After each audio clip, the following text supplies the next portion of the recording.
Sound check March 1st. Sound check March 1st. General Issues Committee. Sound check. Sound check.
Councilors taking their seats, and then we'll be ready to roll.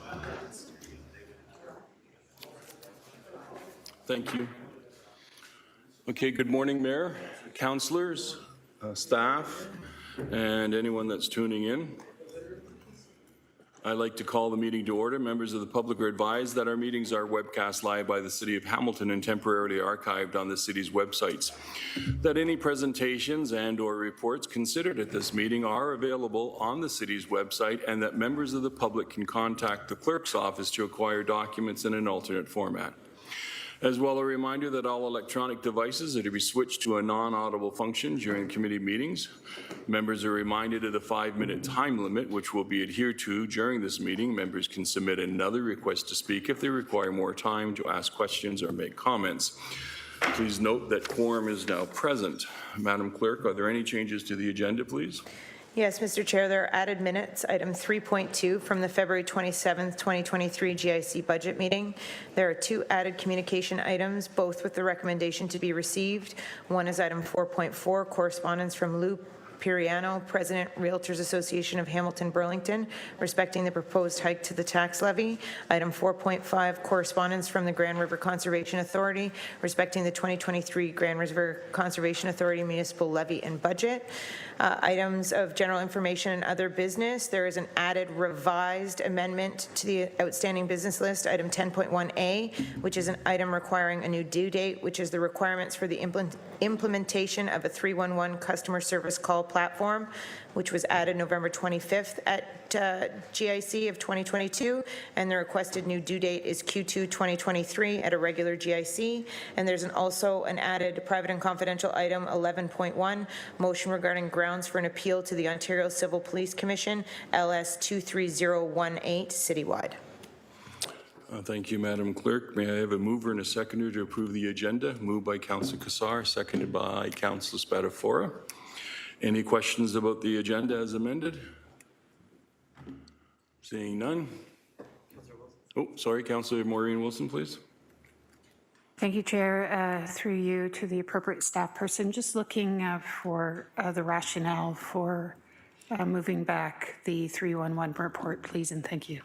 Thank you. GM Zagarek. So through the chair, Mike Zagarek, General Manager, Finance Corporate Services.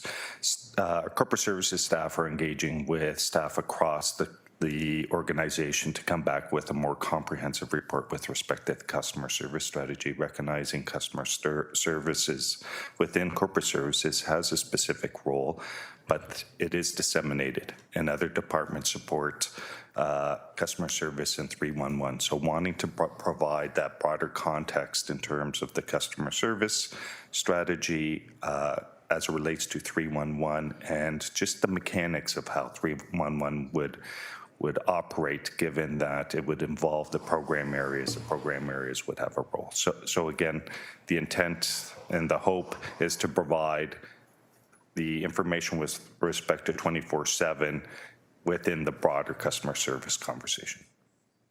Thank you. Councillor. Thank you. Thank you. Any further questions? Councillor Crutch, please. Yes, thank you. I noticed that this added confidential item relates to one of the items in the recommendation report put forward by staff. I think it's item B in Appendix A, or in the main staff report. And so wouldn't it make sense, and I'm not sure when to do this, to have the discussion about the police services budget after we receive advice about the police services budget? Like, this is the same issue we have with the encampment issue. There was a confidential bit about the encampment issue, and then we discussed the encampment issue after. Seems like that order would make sense. Not sure how to do that, but I want to flag that here in this moment.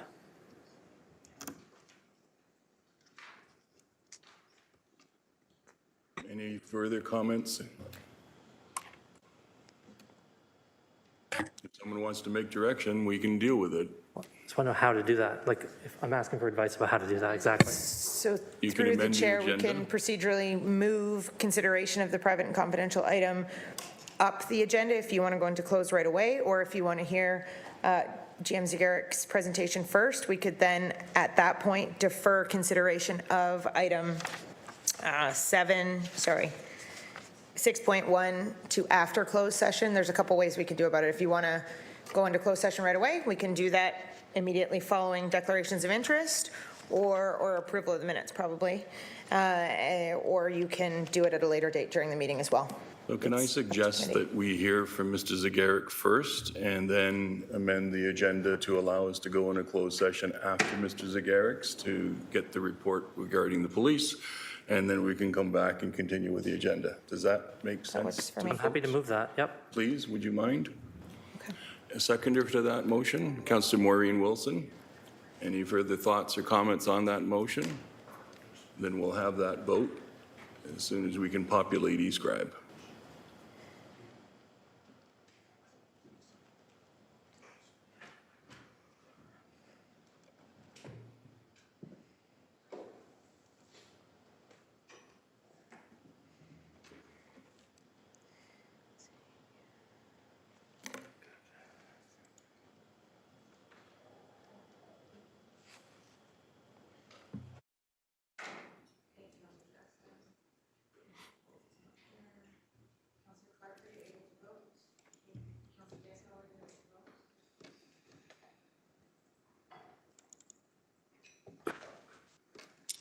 That vote carries 15-0. Declarations of interest. Members of the committee, are there any declarations of interest today? Councillor Maureen Wilson, please. Thank you, Chair. I have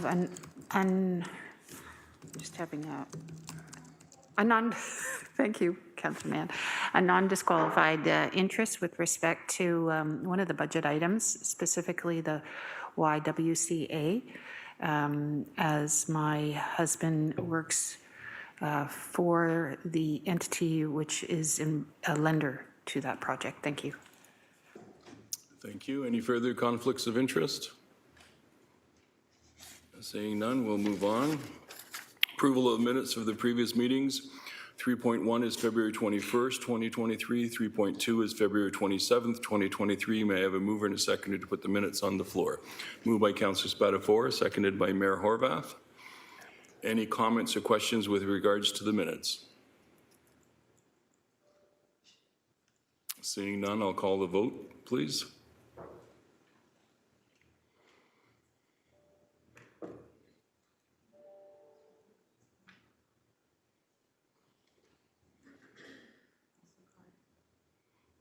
Yeah, in favor, still not popping up. I'll hit F5. That carried 15-0, thank you. We're now moving on to item 4, which is communications. May I have a mover and a seconder to put the communication items on the floor? Moved by Councillor Mark Tattison, seconded by Councillor Beattie. Any items from 4.1 to 4.5 that councillors wish to discuss? Councillor Alex Wilson, please. Thank you. Just 4.1 and 4.2, I just want to make note of. I think, again, it's a specific question. I want to lift up a language from the letter from Ann Washington specifically, asking us to think about what our employees are going through in these difficult times that we keep talking about. I hear a lot about how we're worried about the tax levy and the impact that's going to have on individuals. We also have folks in our community, as Ann points out, who are trying to support their families, trying to pay bills. And I think this is something to keep in mind, these two letters, as we continue to talk about living wage and how we pay our employees later. So I just wanted to say thank you to those folks who for sending those letters and acknowledge that they're here on the agenda, and encourage folks, if they haven't, to open them up and give them a read. Thank you. Thank you. Any further comments or questions with regards to the communication items? Seeing none, I'll call the question, please.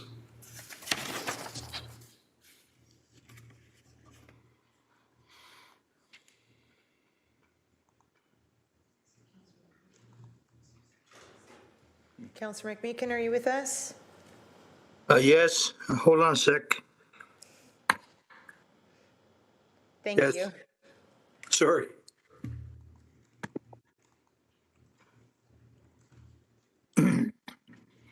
That carried 15-0. Item 5.1 is the sufficiency of the Affordable Housing Funding Program, AHFP HSC 23003A citywide. This is an outstanding business list. May I have a mover and a seconder to put 5.1 on the floor? Moved by Councillor Nan, seconded by Councillor Alex Wilson. Is there staff here to speak to this item? Good morning, General Manager Burden. Good morning. Angie Burden, General Manager of Healthy and Safe Communities. Through you, Mr. Chair. Al Fletcher, the author of the report, is here to speak to and can provide an introduction to the report, if that's the committee's will. Thank you. Mr. Fletcher? There you are. Morning. Thank you. Al Fletcher, Manager of Investment in Affordable Housing and Neighborhood Development. This information report, comes as a response to direction from Council on the original Affordable Housing Funding Program and the question of whether this was sufficient. As you'll note through the report, the sufficiency of this funding of $4 million would assist in funding overages for rapid housing funding programs or development charges if we are still required to capture those without another funding source, or capital investment into new affordable housing funding or affordable housing developments, or support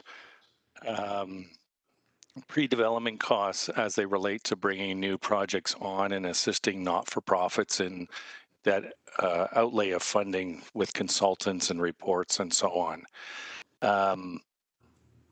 I think the question of sufficiency is about whether this will make a significant impact. And as we've seen through recent Rapid Housing Initiative submissions, $4 million doesn't make any of those projects financially viable on its own.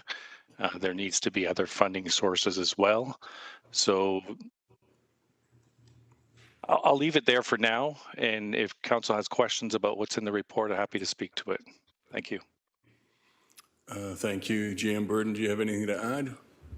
Thank you, Councillor Clark. To the committee, one of the other key pieces of the report is to draw Council's attention to existing commitments and obligations that could be paid through the $4 million fund, and whether they are paid through that $4 million fund or other sources. They represent existing and known commitments. You will see on, I believe it's page 3, that in summary, there's a $7.5 million in overages that must be paid from RHI 1 and RHI 2. And there is another known $13.5 million in development charge exemptions and other costs for projects that Council has committed to, such as Roxborough and the Caledon project, which must be paid in future years. So it was our intent to ensure that Council had line of sight to existing and known commitments in this particular part of the housing continuum. And as the report mentions, there are other pressures throughout other places in the housing continuum, but this is specifically focusing on new development. Thank you. Thank you very much. First speaker is Councillor Danko. Thank you, Chair Clark. And I know housing and affordable housing has been a priority for the mayor, for this council. So I'm just trying to understand next steps. So I think it's pretty clear that the $4 million is not sufficient to meet the needs. However, I believe that we have a housing roadmap coming in about a month's time. So through you, Chair, I'm wondering, so we're taking $4 million from the 2023 operating budget. We can put that in a reserve account. If additional funding or more comprehensive funding is then required through the roadmap, how do we deal with that from, just from an accounting perspective, I guess would be my question. Perhaps GM Zagaric would be the one to start. He mentioned accounting, so what am I going to do? So through the chair, if there were to be any in-year requests, as there were in 2022, which is factored into our 2023 budgets, for example, typically, council will consider those in-year requests, and if those requests are a priority, staff identify potential funding sources. The challenge council has with respect to potential funding sources is our traditional funding sources, our tax stabilization reserve, our unallocated capital reserve, are not in the position that they were in previous years. So to illustrate, our tax stabilization reserve, this is essentially our rainy day fund, whereby if there are any emergencies on the operating side or opportunities, we would tap into our tax stabilization reserve. That reserve is currently in a negative balance. And for a variety of reasons, including the Red Hill Valley Parkway inquiry, that is the principal funding source for the inquiry costs. So that represents a challenge as it relates to in-year considerations. Our rainy day fund on the capital side is our unallocated capital reserve, and that unallocated capital reserve has a balance of about $16.7 million. However, council, as it relates to Rapid Housing Phase 3, you did earmark up to $5 million as it relates to the city's potential risk as it relates to Rapid Housing Phase 3, as it relates to backstopping. What you see before you in the report is reference to Rapid Housing Phase 1 and 2, and I believe that represents a pressure, I believe, of approximately $7.5 million. And again, there's options such as the $4 million or to draw down further on the unallocated capital reserve. Through the chair, what I'm trying to illustrate is the financial flexibility that we've had in previous years. We don't have that same level of flexibility. I do want to highlight that we do have our COVID-19 emergency reserve, and that reserve has a balance just in excess of $30 million. However, we're drawing on that reserve as it relates to our COVID costs through recovery, approximately $6.5 million in 2023, $4 million 24, $4 million in 25, and approximately $3 million in 26, given the knowns that we have, and so recognizing there may be some unknowns or pressures. So through the chair, those typically are opportunities with respect to in-year considerations. The final comment I'll make is in approximately 6 weeks' time, we'll bring our 2022 year-end report. Staff haven't convened we haven't convened yet on our 2022 year end. In 6 weeks' time, I'm hoping that there'll be some positive outcomes in terms of our year end position, and that could be a favorable factor as it relates to some of those reserves I've just referenced. Councillor? Thank you. So I guess my impression, Chair, is the $4 million isn't sufficient. We know that we have limited flexibility in year. Our reserves have been drawn upon. But at this point, we don't have the full picture of what the actual needs are. So I think parking the $4 million for now gets us, a good start, but understanding that future, additional funding will be required. If I have time, I have a follow-up question on the DC charges. You do? So I've been speaking to a number of developers, non-for-profit housing providers, and nobody really understands how the DC exemptions are actually going to work and how their projects are evaluated for when they have a DC exemption, and how that is implemented. So through you, Chair, my question is, most of these projects, and we have a whole list of nonprofit housing providers, 60 Caledon being one, where we waived the DCs in order to secure the CMHC funding. So the waiver of the DCs was the city's commitment in order to secure the federal funding. If through Bill 23, the nonprofit housing providers are already exempt from DCs, how does that then work from a functional implementation perspective, if you know? Because nobody seems to. Thank you, GM Zagirik. So through the chair, I'll start and I'll speak as it relates to the city perspective as it relates to development charge exemptions. I can't speak to how CMHC may treat the legislative requirements municipalities now have to exempt development charges for not-for-profit affordable housing.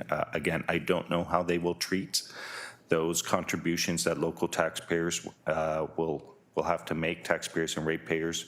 But let me take a step back and speak to the city's required subsidy as it relates to various forms of housing. So as the council identified, is previous to Bill 23, City Council approved waiving of development charges as a local contribution towards a housing development, the Caledon development. It was the city's contribution as required by CMHC to participate in the co-investment fund.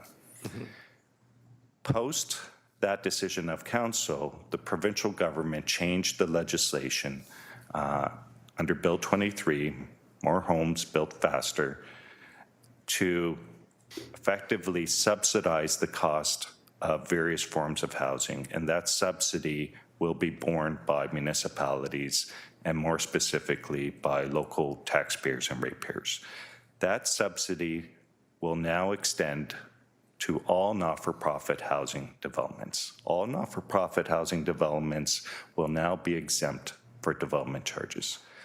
And building off of my previous response with respect to in-year considerations, is local taxpayers and ratepayers will be expected to either fund those or to defer other capital projects in the community to offset or mitigate.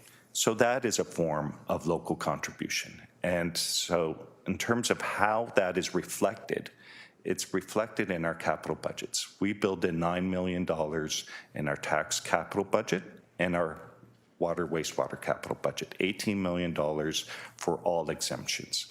What we didn't factor in 2023, nor did most other municipalities because of the timing of Bill 23, I believe in late November, December, is we will now have to factor in development charge exemptions or subsidies tied to Bill 23. It extends beyond not-for-profit.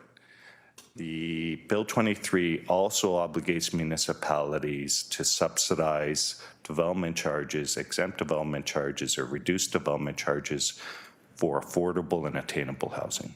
We don't quite know yet how the provincial government is going to define affordable, attainable housing. Rental housing will be subsidized. It's a scale, I believe, ranging from 80% to 20%. It could be off in terms of the mechanics, but rental housing will be subsidized. And then all other forms of development are subsidized through a phase-in of development charges. Corporate services staff will be meeting with our colleagues in planning and development to try to estimate these various forms of development. We are going to have to estimate what these development charge exemptions, the magnitude of them going forward. You'll see reference in the report with respect to historical $13.5 million as it relates to those limited projects. Those are a few projects. And you can imagine the magnitude of the development charge exemptions on, for instance, 350 units. And beyond just the not-for-profit, we will have to factor in rental housing. We will have to factor in affordable and attainable housing. So as council deliberates going forward with respect to the local investment in affordable housing, development charge exemptions will form part of those deliberations. We will have to fund these exemptions. They are statutory exemptions. We will have to fund these exemptions, and we fund these through levying taxes on both taxpayers and ratepayers. Councillor, please. Thank you. Those are all my questions. I think just on the DC side, Chair, you know, it puts us in a bit of a loop where we have to fund DCs in year from levy, but we don't know what the DC exemptions are going to be. We have to make an estimation. So we have to raise taxes based on an estimation. And then depending on what projects actually come forward in year, we have to then draw from that reserve and then proceed through that loop. And it functionally, I don't know how that's going to work, along with the factor that nobody seems to know what the definition of affordable is or how this will actually, you know, be implemented. So appreciate the discussion. Thank you. Thank you, Vice Chair. Councillor Alex Wilson, please. Thank you. And through you, Chair, just I think two quick questions to Director Fletcher or GM Burden. Really appreciate having the 175 number to put into context with the 4 million that we're talking about, as well as having those other investments that we're doing. I also take the point and agree with the point made repeatedly throughout the report that we are not the only partner here, that we have 3 levels of government that have to be helping us get to this $175 million a year. I guess my questions are, of the, I believe it's 365 units, how many are we moving forward with when we take this $4 million, as well as some of our existing commitments? So from a unit side, how close are we getting? And then from the $175 million side, what is our total chunk of change that we've put towards that $175 million through both the 4 million and then these investments that we talk about in the appendices? I'm just looking for a sum total on both of those. Thank you. Thank you. Mr. Fletcher. Thank you. So the sum total really depends on, I think Mike spoke to, or GM Zegeric spoke to this, is the timing of when these projects come forward. We are still seeing and experiencing delays in materials and supplies and shortage of trades. So it's really difficult to predict what is coming forward and what isn't. What I can say is that over the past 10 years, we've averaged 50 to 55 new affordable housing units per year. I think this year we are expecting greater than that, with a lot of these Rapid Housing 1 projects and 2, Rapid Housing 1 and 2, and even our Rapid Housing 3 projects all being completed by towards the end of the year, early 2024. So for known projects, those units that are currently in stream are the ones we know about. The other projects are really also dependent on capital availability to build. So you talked about the 175 million. So for instance, if you look at our Housing and Homelessness Action Plan, the stretch target goal is 350 units a year. And if we're doing 50 units a year, that's 300 units per year that we are not doing. Based on $500,000 per unit to build on average, that's $175 million. And as council's aware through recent discussions on rapid housing, that kind of funding is not available to us, which means it's not available to the providers. So we have to be working the partnerships, as Councillor Wilson had mentioned. Both the federal government and the provincial government are well aware of the needs that we have, the projects that are set to go, and we are just waiting for additional money so we can move them forward. Councillor.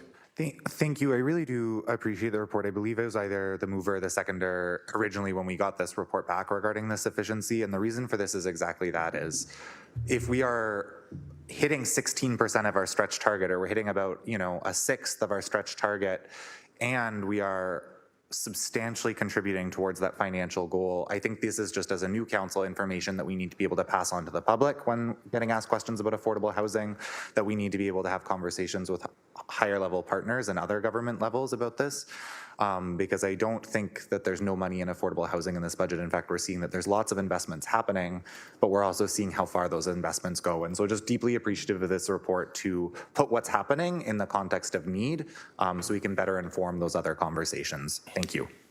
Thank you, Councillor. Councillor Maureen Wilson, please. Thank you. Asked and answered. Thank you.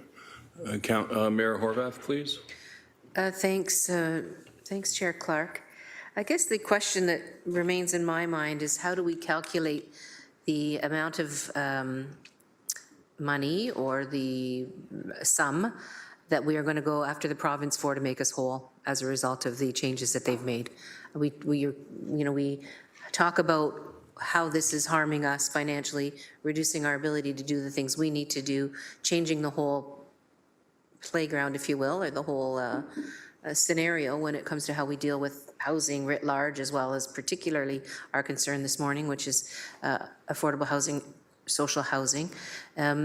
We do apparently have an opportunity to go back to the provincial government to say, okay, this is what it's costing us. We need this amount on this time frame to make us whole so we can get some of the things done that we need to do locally. So first of all, is there a sense of the scale of magnitude of that or what that number might look like? And importantly, when we might be able to nail a number so that we can start those negotiations with the provincial government? And is there an expectation from the provincial government in terms of when those conversations, A, will be entertained and B, decisions will be made? Because I think that factors into a lot of the pieces around some of the things we're grappling with when it comes to capacity to finance some really important housing initiatives in our community. Thank you, Mayor. City Manager Smith, please. Through the chair, I'm going to start and then pass it over to Mike Zegarac. So the one thing I would say is in terms of, let me back up. We had a lot of money invested in the social service system to support housing, et cetera, from the Social Service Relief Fund from 2 levels of government. So some of the pressures we're seeing, not only just on the capital builds, et cetera, is that we've had $22 million removed from our social service and housing system. $22 million that we had over the pandemic. And the demand has not gone back to pre-pandemic levels. It's stayed up. And so GM Burden and her team have had to look at what do we do in that system. So I know we're talking about kind of capital dollars and some of that, but I wanted to highlight that because that's also putting immense pressure on the system. Mike? GM Zegarac, please. So through the chair, and just to build off of City Manager Smith's comment, is we're seeing the continuation of the pandemic as it relates to chronic homelessness and housing through the shelter system and housing. What we aren't seeing is the level of financial support from senior levels of government. So one opportunity would be to continue to advocate for the extension of the Social Services Relief Fund or similar funding for municipalities as, again, we have not gone back to 2019. We are still experiencing some of the challenges that in part relate to the pandemic. And I'll also add, just as it relates, just if I can, to build off of the reference of the 350 new affordable housing units and the $175 million. If I can try to use that to illustrate potentially what is expected from municipalities. So 350 units a year in the context of the DC conversation, if I make an assumption on each of those units being a single unit, that would represent about $27,000 in foregone development charges. That represents a $9.5 million obligation annually for taxpayers, ratepayers. So assuming just tax, if I just lump it in just for illustrative purposes, that's a 1%, just short of a 1% tax increase. If I take the $175 million, and I'm just picking random numbers in terms of percentage, if the city was asked beyond the DC exemption to be a funding partner on the capital improvements, and I'll just pick an arbitrary number, 25%. If we were asked to fund 25% of those annual capital investments, that would represent about $44 million annually. That's a 4% tax increase. So immediately, that's a 5% annual tax increase as it relates to the development charge exemptions and if the city was asked to make an additional capital contribution, and again, I'm just picking an arbitrary number, 25%. But beyond the capital requirements is our housing services would be required to provide subsidy to each of those 350 units. And that is a municipal cost or obligation. And then beyond the subsidy and the DC exemption impact and any potential capital is you can understand and appreciate why state of good repair gets crowded out. When you look at these impacts, municipalities and providers haven't the capacity to put funding aside. So at the end of the useful life of a unit, and because of the demand of these units, the useful life may be 20 years, is every 20 years we're looking at another cycle of reinvestment. And to the mayor's question is, we really need all three levels of government to be active funding partners. And what we try to illustrate early on through the budget deliberations is the municipal contribution is increasing, the federal contribution is decreasing slightly, and the provincial contribution is not keeping pace with the other two levels of government. And so as the roadmap comes before committee in April, the need is that all three levels of government be active funding partners with respect to the options that will be brought before committee. Mayor Horvath. Thanks, Chair Clark. I appreciate all of that information. I think there are numbers that we hear often, and it's always good to be reminded. I still don't have a sense, though, of how we calculate the thing that the province has asked for, which is what's the figure that our city is going to request from the province to quote unquote make us whole. That's their language, not mine. The other thing is, and I don't recall hearing the response to when is that expected from the province, and so I'm still in the dark in terms of where that goes. Now, I can certainly try to figure that out myself, and happily will do that. I thought maybe we'd have some sense of that here, and if we don't, that's fine, because I realize things are in serious flux when it comes to the entire game here.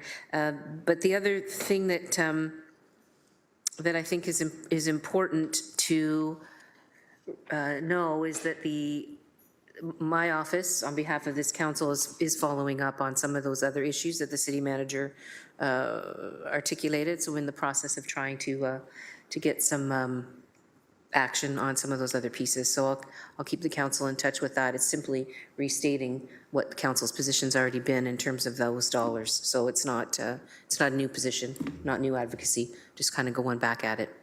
Thanks. Thank you, Mayor. Seeing no further speakers, Vice Chair Danko, if you can take the chair for a second. Go ahead.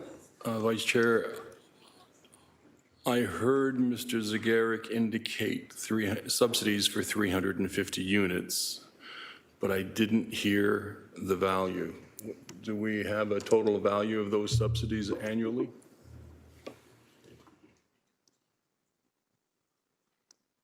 So through the chair, I was using the 350 units, and so again, if I just do some simple math, 350 units as it relates to development charge exemptions, and I'm making an assumption each unit is a single unit, that represents $27,000 per unit for a total of $9.5 million annually. And then just for illustrative purposes, if the city was asked to be a capital funding partner, and I'm just picking an arbitrary number, if that represents 25% of the $175 million annually, that would represent approximately $44 million annually.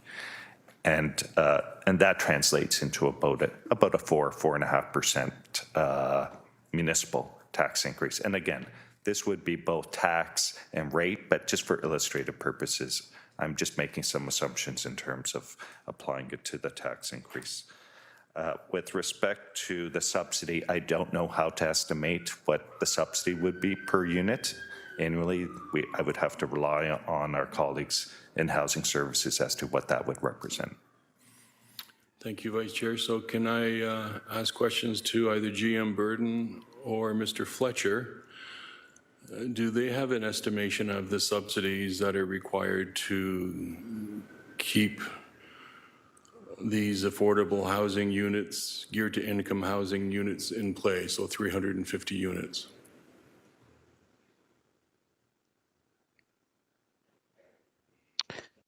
Through the chair, it's Michelle Baer, Director of Housing Services Division.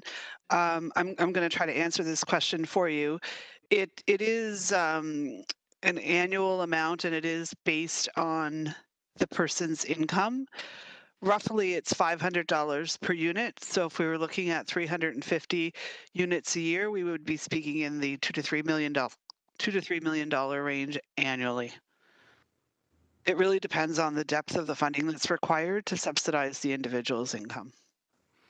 Yes, some would be subsidized more than others. I understand that. I'd like to ask a question of GM Burden, if I may, Vice Chair. The roadmap, housing roadmap that's coming forward in April. I have a degree of trepidation with us approving a budget, and then a month later we see the roadmap and we don't know what those projected costs would be. Are you in a position to advise us roughly what some of those costs would be so that we would have a better sense of where we are headed? Thank you, Chair Clark, to the committee. You are right. So we have two reports that I would say inform this conversation. Not ideal timing to have them coming after the budget process. What we are trying to do in housing services, and frankly as a corporation, is move away from the reactivity that was caused, frankly, by the pandemic, as City Manager Smith has been mentioning.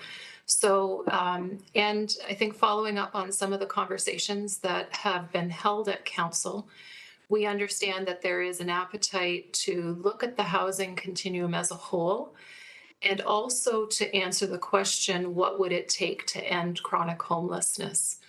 So we do have a report coming forward March 23rd to ECS at the moment that will fully outline the work of the Housing Services Division and the initiatives and investments already in place, and the recommended investments in the homelessness serving sector and parts of the continuum that are a bit upstream. That is really the work of the Housing Services Department or Division as it relates to the Homelessness and Housing Action Plan. The roadmap will take those inputs and then layer on some of the pieces that we talked about today in terms of the other pillars around new development, acquisition, retention of existing, and broaden that work.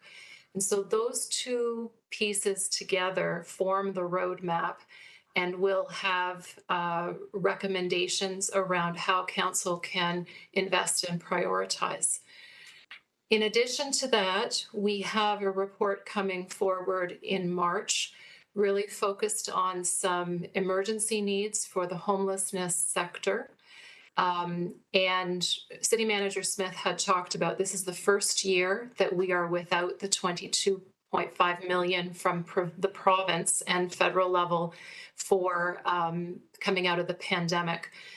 Last August, we had to shrink our services because we didn't have that $22.5 million in levy funds. And so we had to make some very critical decisions about what we would keep open and continued in terms of the homelessness supports. Some of those supports are running out, or the approval is running out at the end of March. And we've also seen some of the impact of the needs in the community. So there is a recommendation coming forward in March for those immediate services, followed by the more comprehensive plans that I mentioned.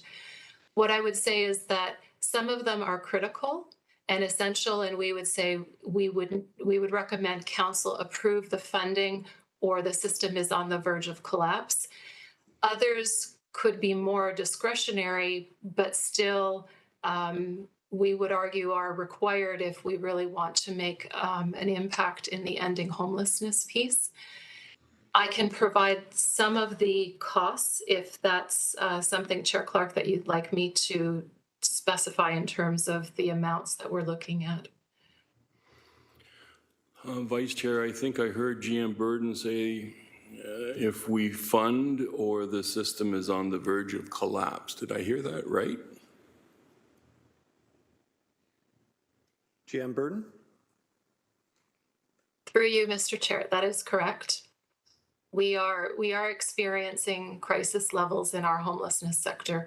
As one example, I've been meeting with the shelter operators, and one of our providers indicated that in December and January, they turned away 183 unique families from their family shelter.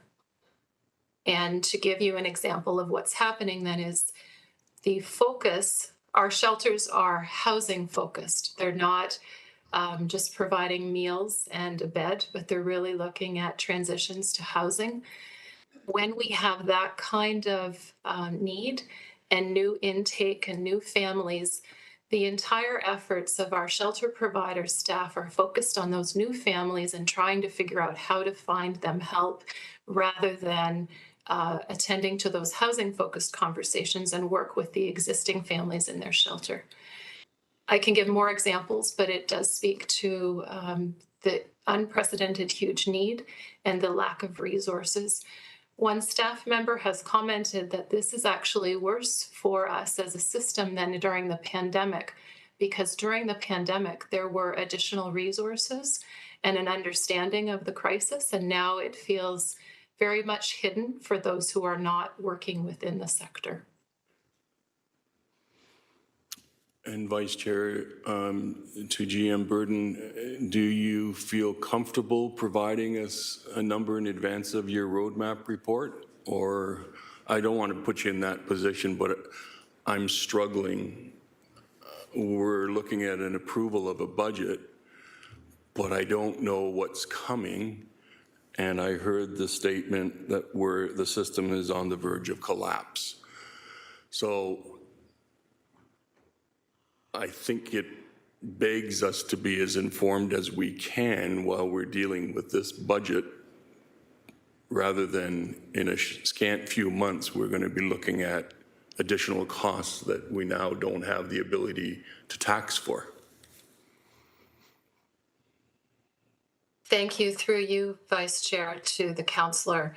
I'm happy to do that. I will give you the reports that are coming forward. So we have had some unforeseen delays as a result of supply chain, construction issues, some of the realities that we're facing with one of our projects, capital projects that has been delayed, which was part of our emergency plan. We have had to do a mitigation plan for that, and coupled with those needs, as well as increasing some capacity in the women's sector and extending some of the emergency services in place right now beyond the end of March, the total for that is $3.5 million.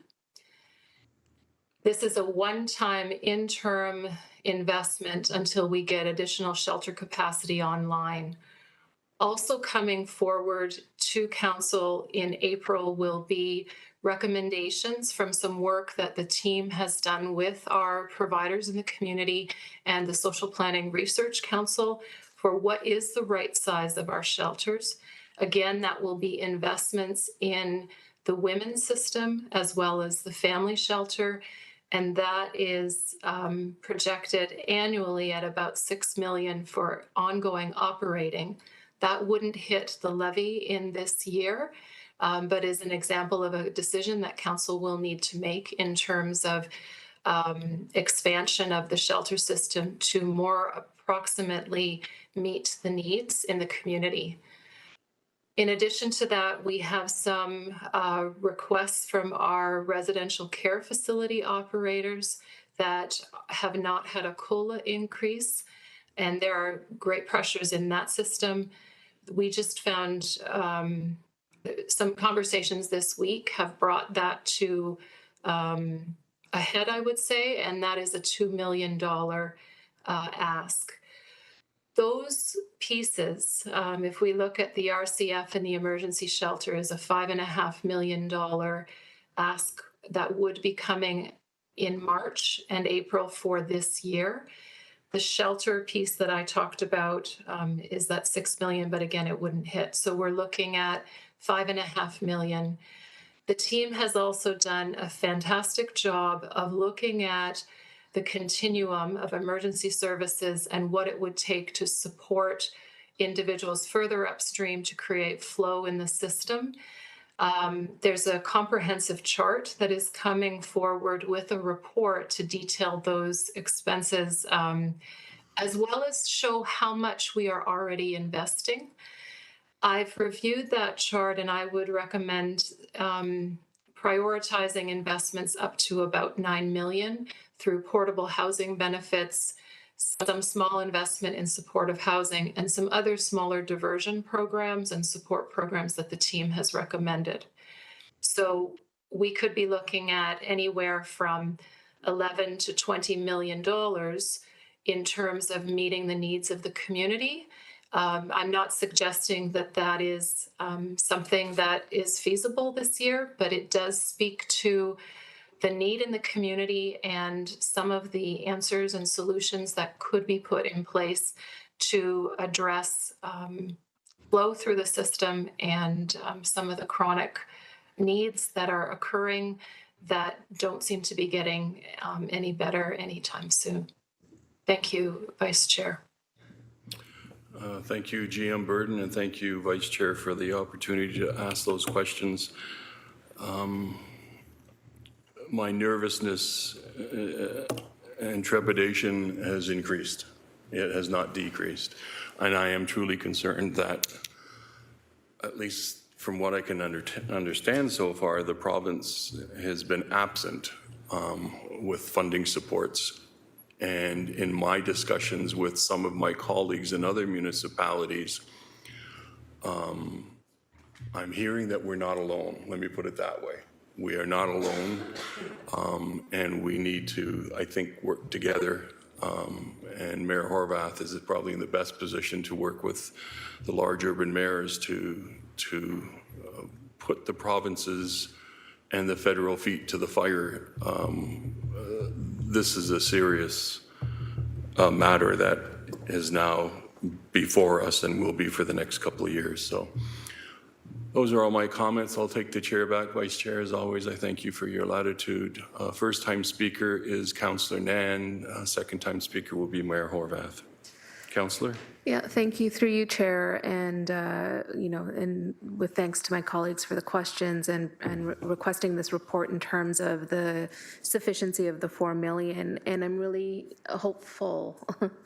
Even though you're trepid, we're all concerned, right? But fundamentally, I think what has been missing in our deliberations as a council is a true accounting of the need. And without that true accounting of a need, we can't move towards a strategic investment plan. And this has been really, really important work. And I want to congratulate the folks in Housing Services. I know inside of the emergency support that they have been working on to then embark on this really important policy work and get clear about what the needs are and start mapping out recommendations for this council to consider is really, really key. Recognizing that in 2023, perhaps in this budget deliberation, we're not going to be able to hit those needs in a big way. But it's really important for us to consider in terms of our multi-year forecasting and what we're committing to as a council moving forward in this term, but also I would say in subsequent terms as well, given the extremity of the need that's here.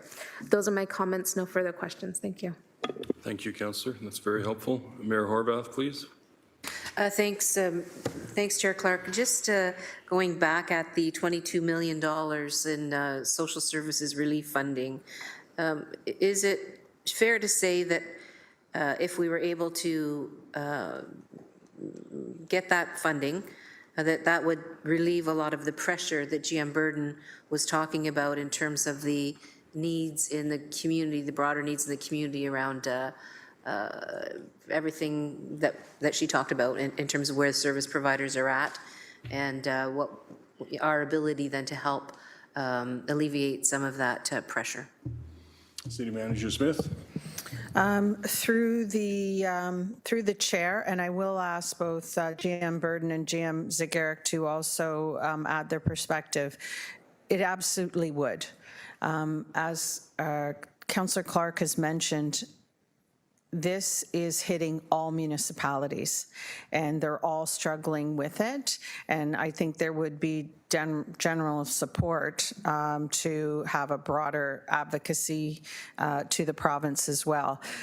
When I look at the numbers that GM Burden's mentioned with just the pressures in the system right now, that would help us address that while we do these policy and strategy work about how do we kind of get out of this and in front of it to get some long-lasting solutions versus being in continued emergency mode, which is what we're in right now.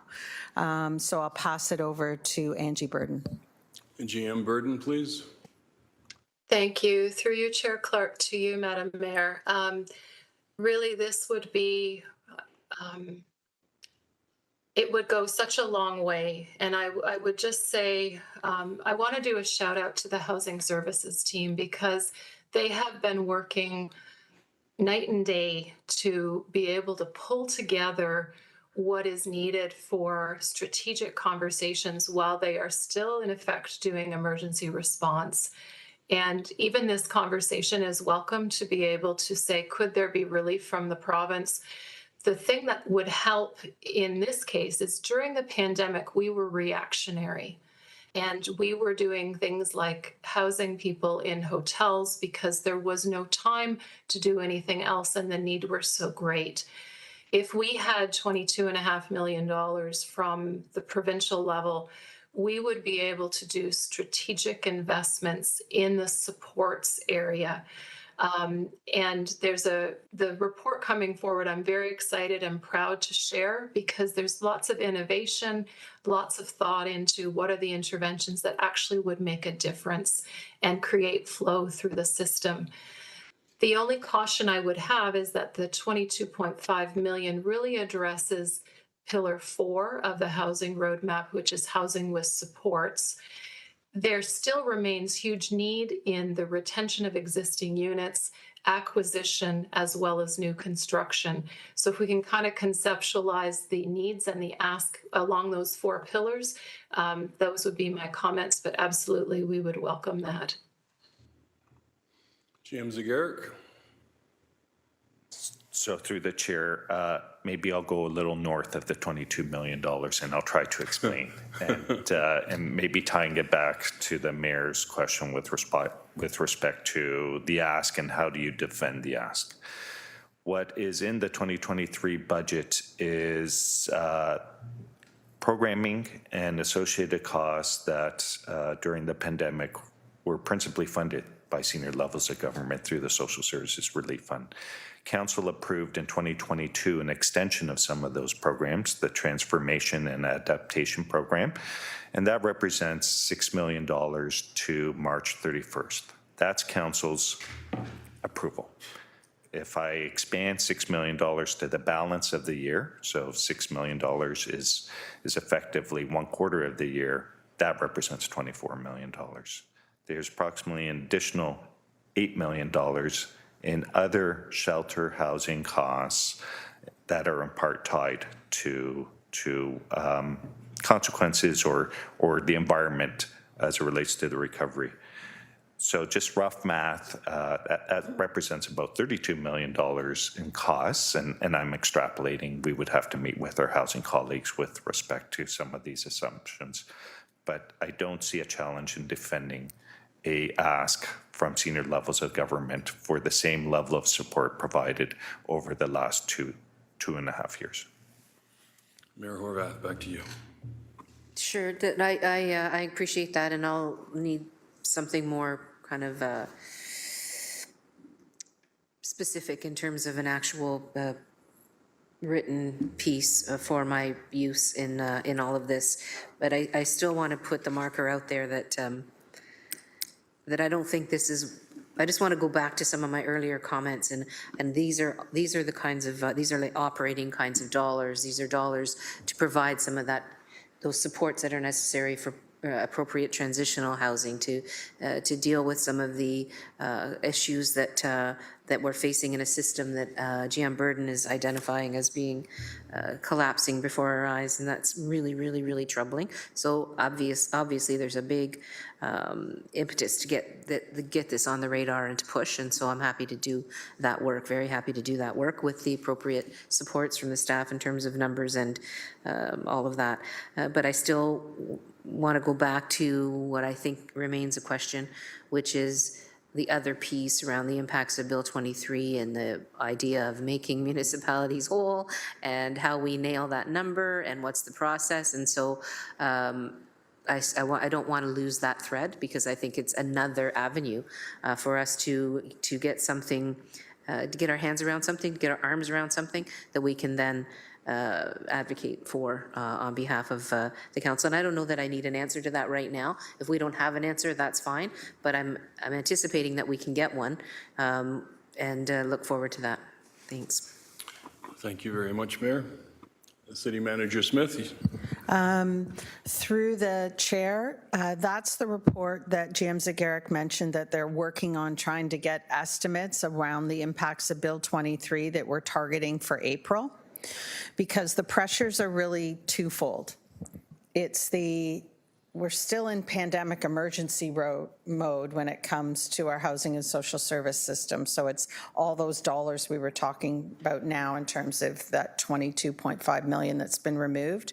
And then it's adding on the impacts of Bill 23. And it's really the combination of those things that is just creating this unprecedented pressure for municipalities to address. So we've got a better sense of the housing now, and you'll get more detail behind those numbers with the reports that are coming forward. And then by April, we should have an estimate of Bill 23 and what it's going to take to make us whole from that perspective.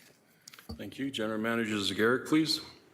Through the chair, just if I can just add with respect to making municipalities whole, I believe that reference is made in the context of correspondence from Minister Clark back in November and December through AMO and directly to municipalities.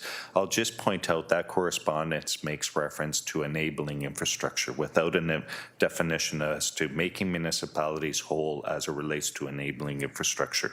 So I'm not sure if that's a qualifier. I don't know how to interpret enabling infrastructure, but I'll be optimistic and hope that the provincial government will fully make municipalities whole with respect to Bill 23.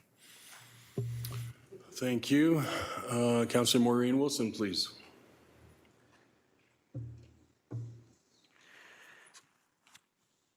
I just have a quick question and comments, please. I thought this body, Mayor Horwath, I thought within the context of GIC budget, had asked a question with respect to the city's poverty reduction plan and its status, or an update of some sort.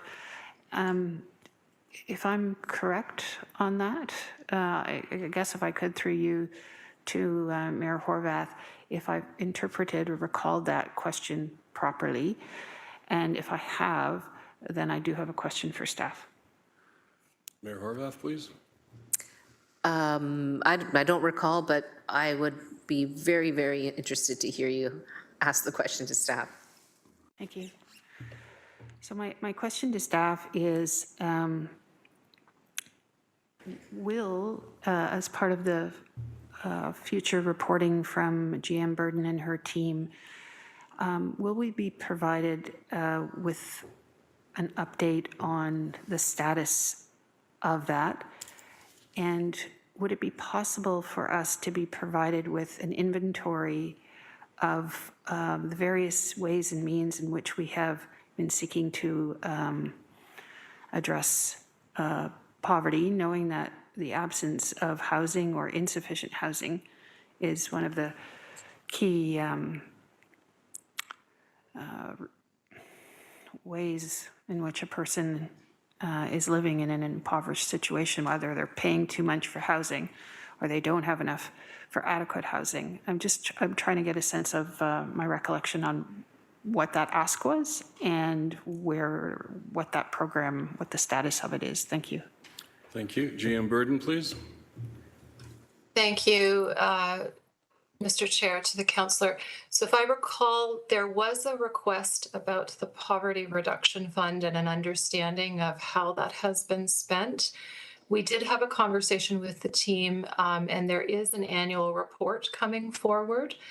The amounts have been fully allocated, and I would invite Director Baird to speak to the future allocations and where those monies are going in the next few years.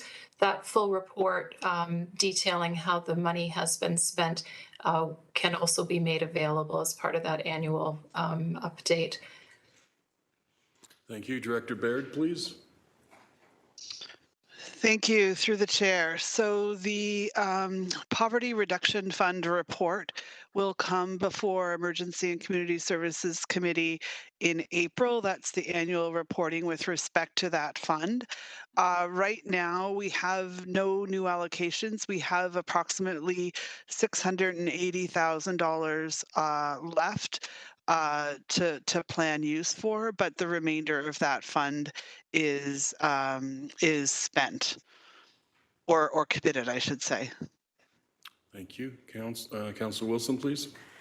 Yes, thank you. I guess my comment, Chair, is appreciating the discussion thus far, and the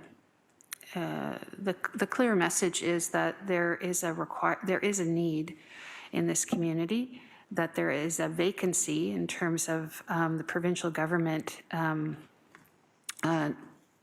not being at the table in a manner that is sufficient to meet a crisis. But I think, for me, more importantly, it speaks to a system issue that GM Burden and I had an opportunity to speak of. And I think it's important, and I'm really looking forward to these upcoming meetings, because too often we're looking at a single contribution, if you will, to make us whole, as opposed to clearly underscoring the fundamental role and responsibility permanently of a level of government to sustain a system, as opposed to providing municipalities with a handout. And a system in which they clearly vacated, and they vacated for reasons of ideology, which is we believe the private market can solve our housing problems. And everything that is left over at the bottom in the drip pan, municipalities are going to have to solve. The magnitude of this is such that it requires an ongoing presence annually, every year, forever and ever. The market cannot solve this. There has been a historic responsibility of the senior orders of government for good reason. In the absence of adequate housing, it drags down our economy, it inflates our healthcare costs, it undermines our competitiveness and our educational outputs, and it's just disastrous for a democracy. So that's my only caution when we talk about making us whole. It is not a handout. It is a responsibility that is theirs given the access to the resources that they have, and it's in our interests as a province to step in, step up, and deal with this. Thank you. That's my comment. Frustration. I hear your frustration. I agree with your comments. Thank you very much. Mayor Horvath, please. I lived that frustration for about 20 years at the provincial legislature with the with a couple of the different governments, actually, and so I also agree completely with the comments from Councillor Maureen Wilson, and the frustration is immense, but the result is devastating, and we see it every day on our streets and in our community. The human tragedy that we are watching before our eyes is something that could and should have been addressed many years ago, and we continue to try to do our best at the local level. But there's just no doubt about it that the other orders of government, particularly the provincial government, has long had a role to play and has long abandoned that role or continued to download that role, and the result is shameful. Thank you. Thank you very much. Can we also agree that our housing staff have been doing a yeoman's job in very, very trying times, and they take the heat from all sides. They're yelled at from service providers, they're yelled at from the people who are receiving the service, politicians get in it, they're just pushed in every direction. And what I know that they're trying to do is they are incredibly compassionate, and they're trying to help as many people as they can with the little dollars that are in the pot. So I do thank GM Burden and all of our housing team for the excellent work that they have been doing for us. Thank you. With that, I guess we will be calling the question on item 5.1, which is to receive.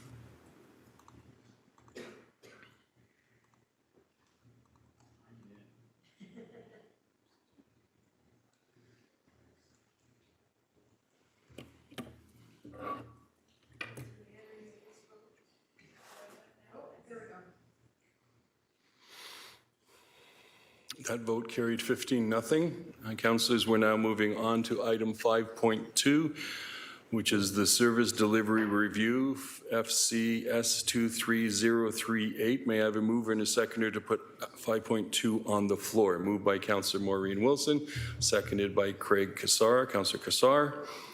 Any discussion on 5.2? Councillor Maureen Wilson, please.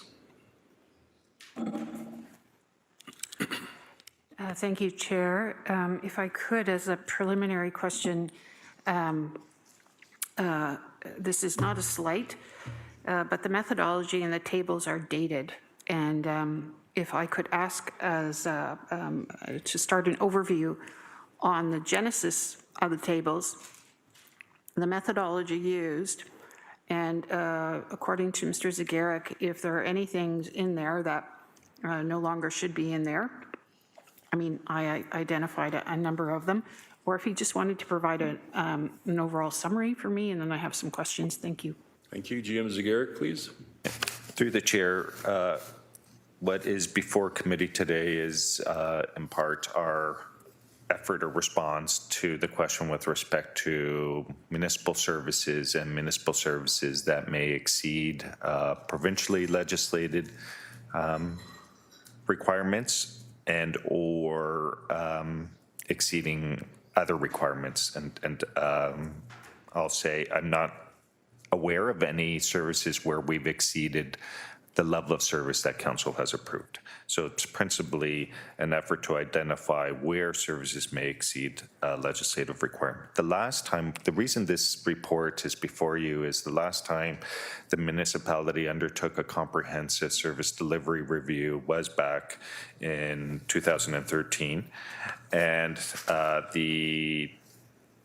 2012. The attachment simply is a summary of the findings of the external consultant's review of municipal services and opportunities for the municipality to consider and pursue as it relates to rationalizing services or amending service levels, principally in an effort to generate some efficiencies and effectiveness and cost savings.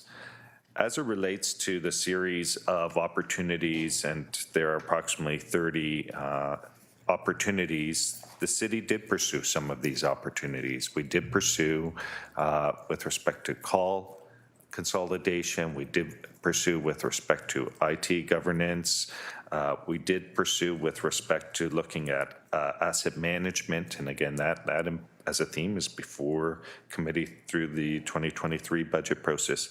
There were some that we pursued that we did identify there wasn't an opportunity. There was a recommendation, for instance, with respect to fleet. And the opportunity was recognizing that municipalities from time to time, because of competing demands, make decisions that are not necessarily financially sustainable. We defer a contribution to a reserve, or we defer an investment in capital. And the recognition was that by restricting the municipality's ability to do so, so for instance, leasing vehicles, and then the obligation is that the municipality, rather than buying vehicles, if you're leasing, you're obligated to pay those lease costs. So we looked at those opportunities, but there wasn't a efficiency or a savings. And again, effectively, that option ties the hands of municipalities. And for that reason, council did not proceed, previous councils did not proceed with those options. So again, this report is not to be a current state in terms of where services and service levels are as it relates to legislative. It's to just as a reminder of the last time the city undertook such a comprehensive review. It's not comprehensive. I will also include that after the service delivery review, we've had conversations with other services that may not have been included. You'll see waste was included in the service delivery review, but not in the context of the option that was before council, last term of council, as it relates to the frequency of waste collection. The other opportunity that is not in the service delivery review that has been before council, I don't know that it has been before council formally, is with respect to the level of winter control. So there are services that are included in the service delivery review. Recreation was included in the service delivery review, but there are services that were not included in the service delivery review. And just trying to recall 10 years ago, as well, there was some direction from staff on some services not to pursue. Long-term care was a service that was identified, and looking at meeting the legislative requirement of a long-term care facility, and that is one facility rather than two. Council at the time did not wish to pursue that opportunity. Horticulture was an opportunity. Council made it a strategic decision to not forego any service levels as it relates to horticulture. So through the chair, in summary, it's not intended to be a comprehensive inventory of services that may exceed legislative. If that was the will of committee, is it would require some additional effort, both by staff and potentially some external resources to either update this review, potentially with a different methodology or focus, or to pursue some specific services or service levels that council would be interested in. Thank you, sir. Councillor Wilson, please. Thank you. So on that last point, then, GM Zagaric, if there were items within this report that this body would like further information on in terms of the possibility, it's your suggestion then that we would isolate that item and then in a subsequent motion request a report back on its status and its possibility, rather than saying, well, we want all of this, because as you've just noted, some of it has been done, some of it is maybe a little out of date or what have you. I just want to be clear on the roadmap ahead on any or all of these. Thank you. Thank you. GM Zagaric. So through the chair, and I'll start, but I'll invite City Manager Smith to expand. Reflecting on work of other municipalities since 2012, since the last time we undertook a service delivery review. Service delivery reviews tend to be initiatives that municipalities take on from time to time. And in part, municipalities have been pursuing service delivery reviews through a provincial program, the Audit and Accountability Fund, where the provincial government provides funding to municipalities in an effort to identify some efficiencies or cost savings. Based on those municipalities and having reviewed their reports, and some of the findings is they tend to be the same themes and the same opportunities. And what are identified through service delivery reviews tend to focus on either areas where council sees the service as a priority, and there can be a disconnect between the consultant's findings versus council's values and priorities. And for that reason, focusing on some specific services may yield some more valuable outcomes and conversations versus a generic, broader service delivery review. So through the chair, I'll stop there, and if City Manager Smith has anything to add. Through the chair, so in my experience and in looking at reports that other municipalities have done, doing these really large, comprehensive, it's a huge amount of work. You do need to bring in someone externally. It consumes quite a bit of bandwidth from directors and managers and supervisors to do that deep dive. And what I've seen come out of it is not a lot. And so if there are particular areas, this is a new council, that you would like us to do a deep dive, I'd recommend prioritizing and giving us that direction. And we can go away and look, okay, what's it going to take? Is that an area that's, once we have your new priorities, we're focusing there and all those things under consideration. I believe that would be a better use of resources. Thanks. Councillor? Thank you. And to the chair procedurally then, it is before this budget committee, but if a member of council or a few members of council wanted to dig into one or more of these, we could do that at the appropriate standing committee outside the budget process. That's what I'm hearing. Okay, thank you. I will be pursuing that. I do have a question, if I have time, to Mr. Zagarek through the chair. In this report, I thought when I first read it, there was reference to user fees. Yeah. And I am wondering if I could ask through the chair, I read a recent report by Harry Kitchen, who revised his study on user fees post-pandemic. And I know, Chair, that user fees are often and have traditionally been based on the benefit received, and over time have been somewhat influenced by issues of equity. And in his report, he noted that the City of Hamilton, compared to all the other comparators in his report, made the most use of user fees, so heavily subsidized public services.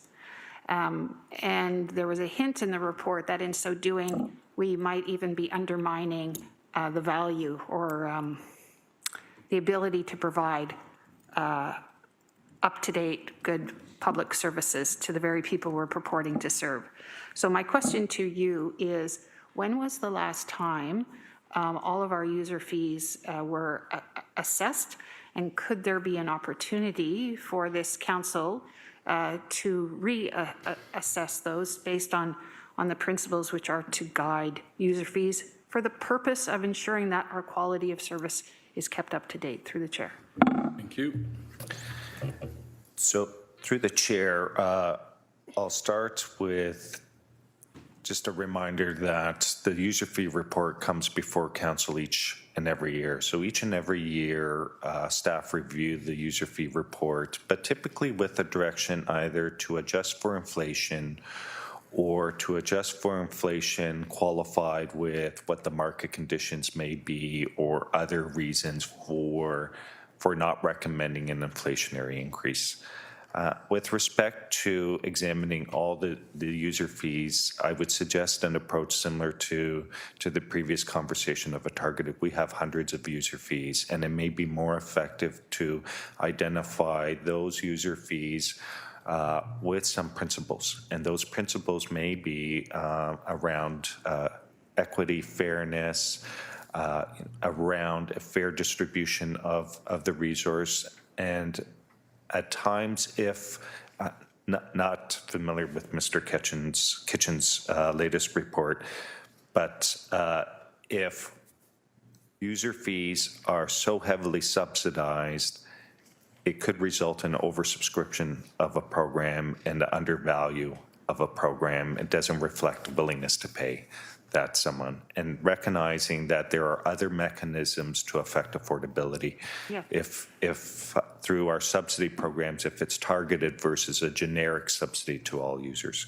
So through the chair, I would just caution in terms of all the user fees. Again, we have hundreds of user fees that would take considerable effort, but if there were specific user fees, and the conversation could start with staff identifying those user fees that make up, for instance, 20% of our revenues. And that could be a starting point, just as a reminder that says, as it relates to user fees, here are the few user fees that make up a significant portion of our revenues. And my final comment will be, we do have some fees in, for instance, planning and development that are specific to that industry that are reviewed and that we engage with external consultants and experts to lead that conversation around full cost recovery. So there are some outside of that user fee report that pursue their own evaluation in terms of the appropriateness of those fees. Councillor, you have 1 minute 30. Thank you. I will follow that up. And my recollection just on that last point for the planning is that we're confined that they do be full cost recovery. We can't generate revenues as a consequence. We can't pad our budgets, if you will, through those transactions. McGarrick. Through the chair, just to illustrate that point, yes. So you may recall there's a business case for legal services as it relates to Bill 109. So Bill 109, the impact that has on our legal services staff to participate because of those legislative, we cannot offset those costs through our planning or development fees. Those have to be borne by taxpayers. Councillor. Thank you. I appreciate this and the direction on how to pursue it in a more scoped way in the future. Thank you. Thank you very much, Councillor. Vice Chair Danko, please. Thank you, Chair. Just a couple comments on this report. I really appreciate it coming forward. It was really interesting going through the appendice from 2012, so 10 years ago. And what I saw going through it is a lot of really good news. A lot of the items I was going through, things that would pique my interest and realize, oh, we're already doing that. Oh, we're already doing that. Oh, we're already doing that. So overall, I think this is a pretty good roadmap for things that are already happened or underway. A couple really stood out. Long-term care homes. I remember having a discussion with General Manager Zegeric, I think probably 2019, about long-term care facilities as a cost-saving measure that the city's only required to have one and we could privatize or sell off the other one. Wow, that would have been a big mistake. Along with vaccination rates in this report, it's identified as one of possible cost-saving measures would to be cutting the efforts that go into improving vaccination rates. So again, in hindsight, that would have been a mistake. A couple things that we've done that I think I wanted to highlight were addressing application fees for building permits, inspections, planning, setting those to cost recovery. So we've done that. And that was a fairly substantial effort to set those rates to cost recovery, because of course that costs the people that are applying a bit more. At the same time, there's a number of items that really stood out as historic third rails that you know, we haven't touched and have been off limits. A couple of those would be parking rates, stormwater recovery costs, making motion or taking action on that, redesigning the budget process, and then waste management, which is also mentioned, effectiveness and efficiency of bylaw enforcement, you know, that's top of mind right now. Has been mentioned, snow removal. We removed our snow clearing policy is above and beyond the provincial standards, and that's, you know, been off limits. So, you know, maybe that's another thing to take a look at. And then, of course, everybody's favorite is golf courses. Recommendations to be considered to sell one of the Shadok courses, to privatize operation, and to set golf fees. So I think there's a lot here, and I would really encourage our colleagues to take a look through the list and see what's there, because there's some really interesting ones that I think, you know, 10 years ago could have been off limits for good reasons, and maybe times have changed. Thank you. Thank you, Councillor. Councillor Tom Jackson. Thank you, Chairman Clark. And I wasn't going to speak to this. I've reviewed the 30 some odd on the appendice of where we may be exceeding legislatively, regulatorily, what the municipality needs to do. But I'm really grateful for Councillor Danko's comments regarding our two wonderful long-term care facilities, and only because through the probing of the Ward 1 Councillor Maureen Wilson to start this conversation, and General Manager Zagarek also mentioning the two long-term care homes we have, I thought I'm going to put my oar in the water now as new members of council may be deliberating in the future and scoping what they may wish or may not wish to bring.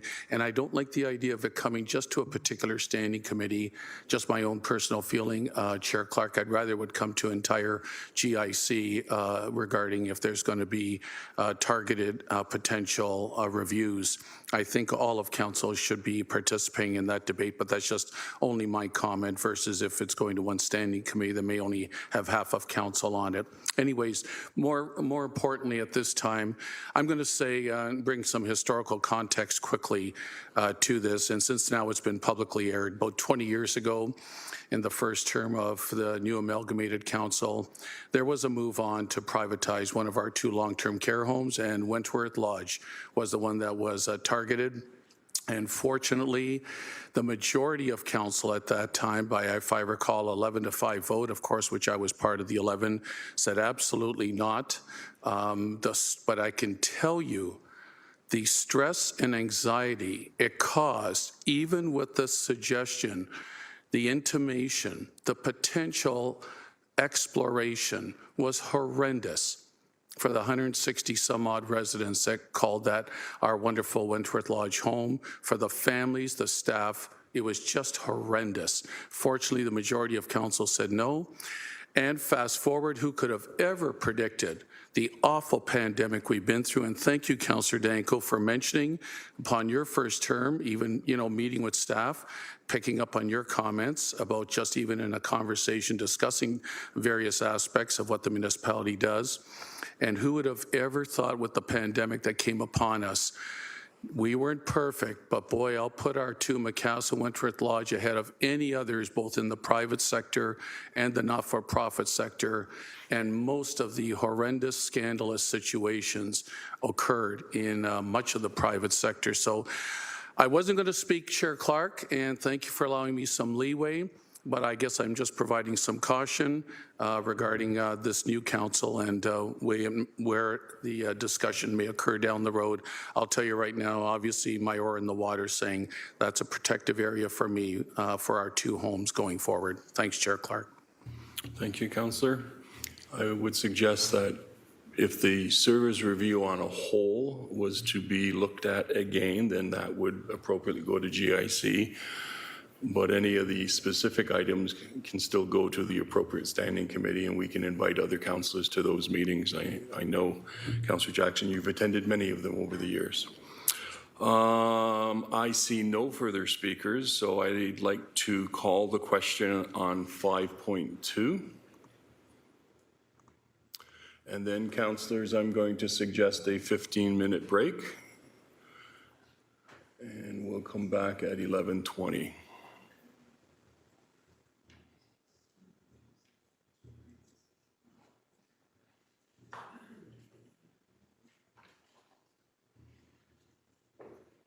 That vote carried 14-0. Can I have a mover and a seconder to recess for 15 minutes? Moved by Councillor Cretch, seconded by Councillor Tattison. Sorry, Madam Clerk, we'll call that question too.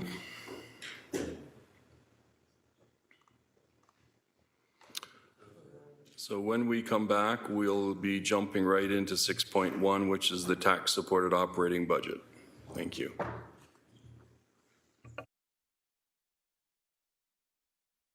That vote carried 14-0.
Councillors and staff, we are back in session. We're now moving into item 6.1 on our agenda, which is the 2023 tax-supported operating budget with recommendations, FCS 23007A citywide. Mr. Zagarek, General Manager of Finance and Corporate Services, will provide this presentation.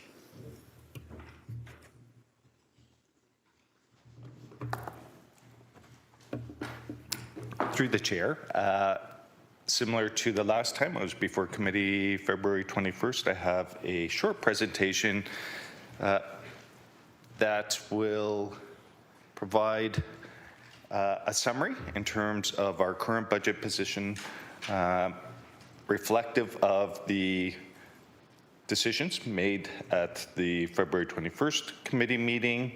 And then finally there are a series of pending decisions, and by pending, these were items that either committee expressed a desire for a separate vote on or committee deferred to today for further deliberations. So with respect to the changes that are incorporated in the presentation today is some changes with respect to a phase-in or a blending that relates to the area rating. You may recall with respect to the area rating, there was a particular segment of the populations that would have seen an increase and then a subsequent decrease. That requires a $200,000 transfer from reserve to avoid those 2023-2024 swings. And that is reflected in the current position that I will present on the next slide. With respect to boards and agencies, committee approved a housekeeping to reflect the boards and agencies' budgets as presented to you. And then with respect to a series of SLT proposed amendments that would reduce the overall levy by just short of $1 million, those were also approved at the February 21st meeting and reflected in the current position. In addition, staff presented two options with respect to increasing our gapping for 2023, and committee approved increasing the gapping by approximately just short of $2.2 million and applying that towards paramedic services in 2023, the two business cases, recognizing that funding would be, that gapping funding would be offset with provincial funding in 2024. Committee also approved a number of council referred items that sum up to approximately $19.5 million, as well as some business cases that were amended principally as it relates to paramedic services that would sum up to approximately $4.7 million. We discussed the recommendation report, and the recommendation report is before you under 6.1, so I'll park that maybe till after the presentation just to speak to the recommendation report. Beyond those decisions, those approvals at the February 21st, as I mentioned, there are 6 items that were deferred to today. Those 6 items would have an additional impact of approximately $5.2 million if approved, and that would represent approximately a 0.5% residential tax increase. So with respect to our current position, exclusive of those 6 pending items, we currently sit at 6.2%. But I wanted to include those additional pending items because those additional pending items were either items that committee wanted to have a separate vote on or wanted some additional information. So again, 6.2%, and that's inclusive of the assessment growth and some tax shift increases. Sorry. Those are the pending approvals, 6.2%, inclusive of the pending approvals, 6.7%. 6.7%, average household, $383,000, that's about a $300 impact.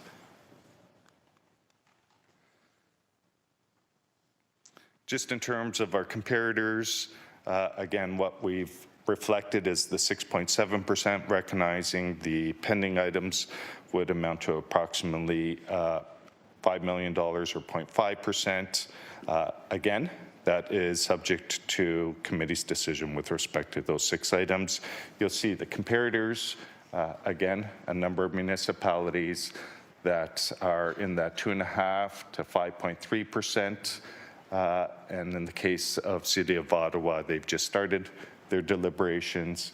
And then with respect to a number of other municipalities in that 7% to 7.5%. I'll just simply say many of the same themes across municipalities. Inflation is one of those themes.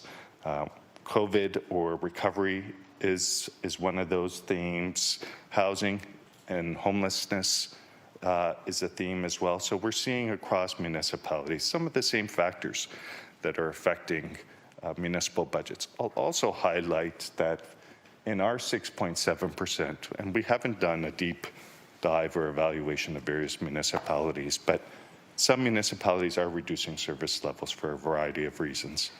In the case of City of Hamilton, there are a number of business cases, council referred items that are improving the level of service or introducing a higher level of service or a new service. So just wanting to identify a number of common themes, but we're arriving at our final positions in different manners. In the case of City of Hamilton, we are not proposing any service level reductions. In fact, the opposite. There are a number of investments to improve services and service levels. The pending amendments that are before you is the Hamilton Alliance for Tiny Shelter proposal. This may be one that I need some assistance from Clerk McRae on, as I believe this was referred from Emergency Community Services back to staff, and procedurally it may be that with that being referred back to staff at Emergency Community Services, that we need to consider how this gets reflected through the budget deliberations. In that I expect staff would report back after the budget's approved. And so either this needs to be referred back to Emergency Community Services. However, it may require some consideration by clerks on procedurally how to deal with this one. The funding for YWCA, just as a reminder, you'll see 2 values here. There's a capital component and a operating component. What we've reflected in the current position is operating because we are deliberating on the operating budget. And so the $2.6 million, again, would translate into a 0.24. If at a future discussion, council were to approve a capital investment, we would treat that outside of the operating budget because it would be a one-time and staff would report back with an alternative funding strategy outside of the operating budget. So just wanting to clarify in terms of what was previously presented to council, which was both a capital requirement and an operating requirement. And just for clarity, it is just the operating requirement that is before you for consideration. With respect to the encampment pilot evaluation, I believe this was one that, again, there was just interest with respect to a direct vote on the city clerk's office. This is a business case that staff put forward with respect to internet voting. This is not a commitment to internet voting. This is effectively the finances required to be able to consider internet voting in 2026. So we fund the municipal election through a reserve. With respect to internet voting, our estimate is that would require about $600,000, $150,000 each and every year, such that by 2026 we would have that $600,000 base. And the final is the referral of an increase to the councillor's office budgets of $600,000. So through the chair, these are 6 amendments that are before you. in consultation with Clerk McRae, is our suggestion is for committee to consider this in the context of the recommendation report that is before you. There is an Appendix H to the recommendation report, and it's through the recommendation report that committee could make decisions with each one of these 6 potential amendments, and then we would reflect that through an amendment to the recommendation report. And apologize, one final amendment, which is the living wage supplemental. Sorry, the living wage amendment, and this is as it relates to a staff recommendation that came before committee, and that represents a additional investment of approximately $353,000. So again, if all 6 were approved, it would represent approximately an additional $5.2 million, bringing our current position from 6.2% to a residential tax increase of 6.7%. So through the chair, that's the end of my recommendation, but if I can just spend a few minutes on the recommendation report. And I apologize, some miscommunication is we've had different iterations of the timing of bringing this report forward, so it wasn't clear to me that it was coming today. So today you have before you the agenda item 6.1, which is the recommendation report. You'll see that each of the recommendations reflect decisions made by council to date.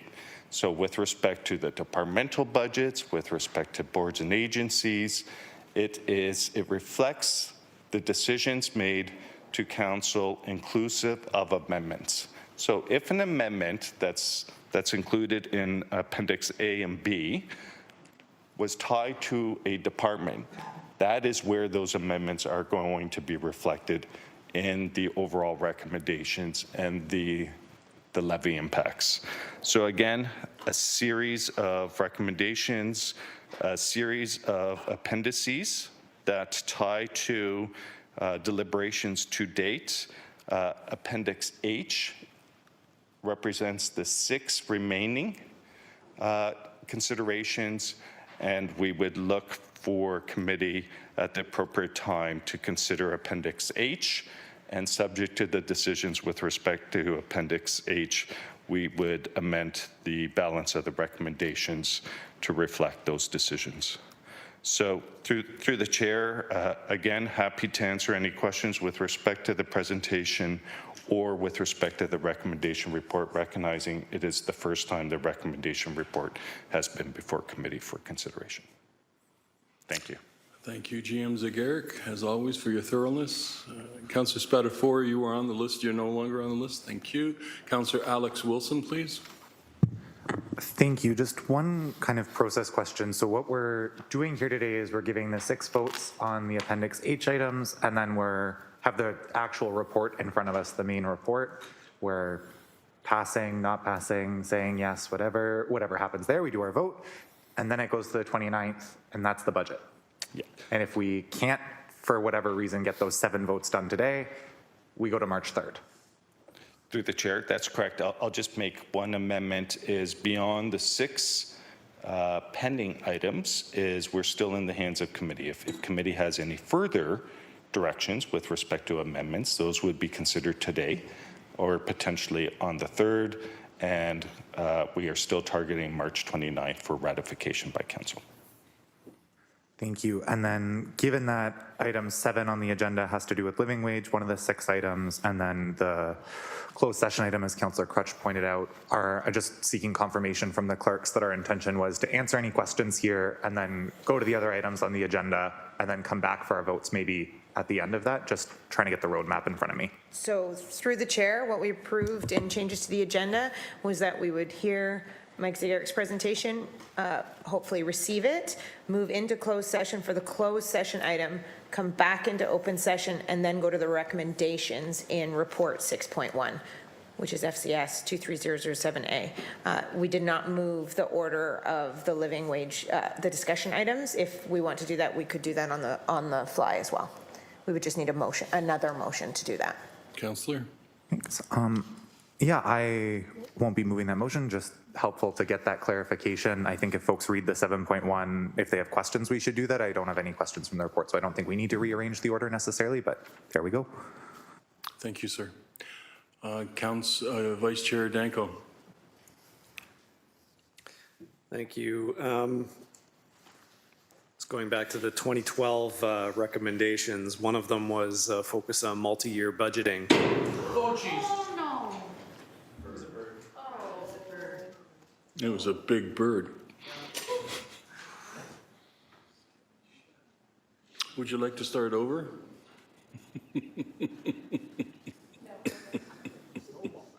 Poor bird.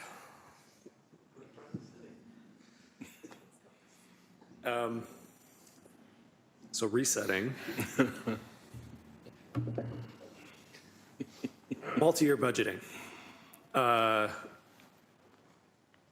A 6.7% increase this year is significant. It is kind of in line with inflation.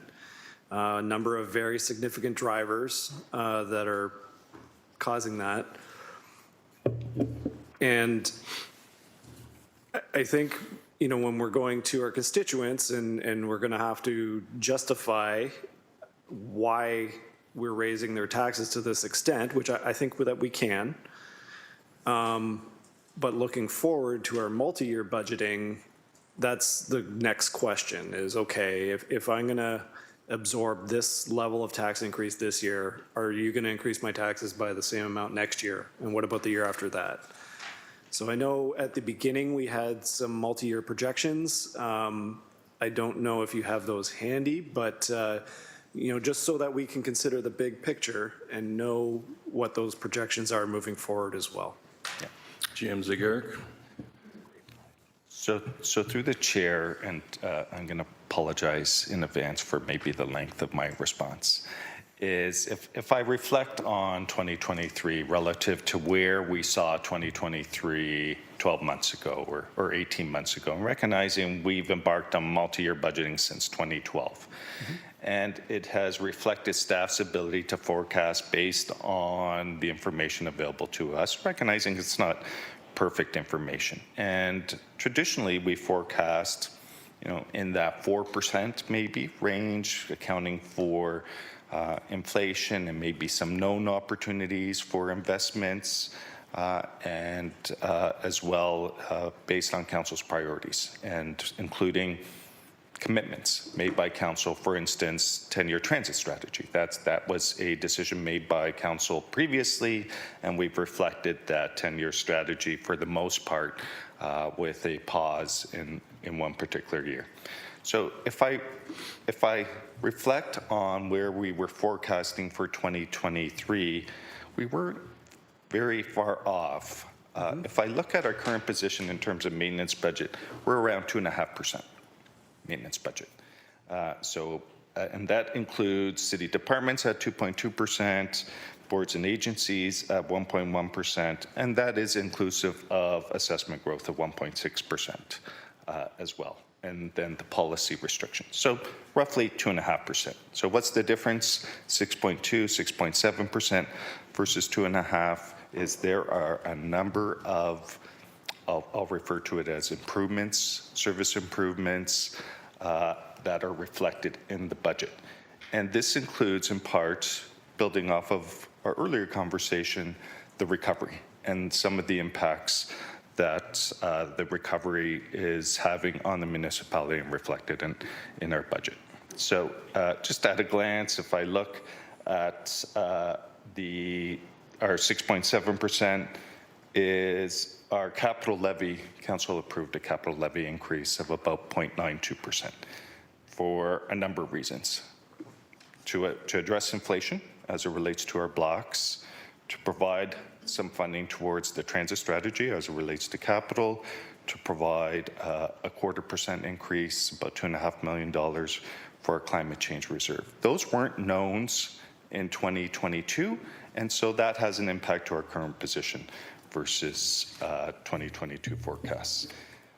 Then in addition is the transit strategy as it relates to The additional 49,000 kilometers and the multimodal split, that's an additional 0.3%.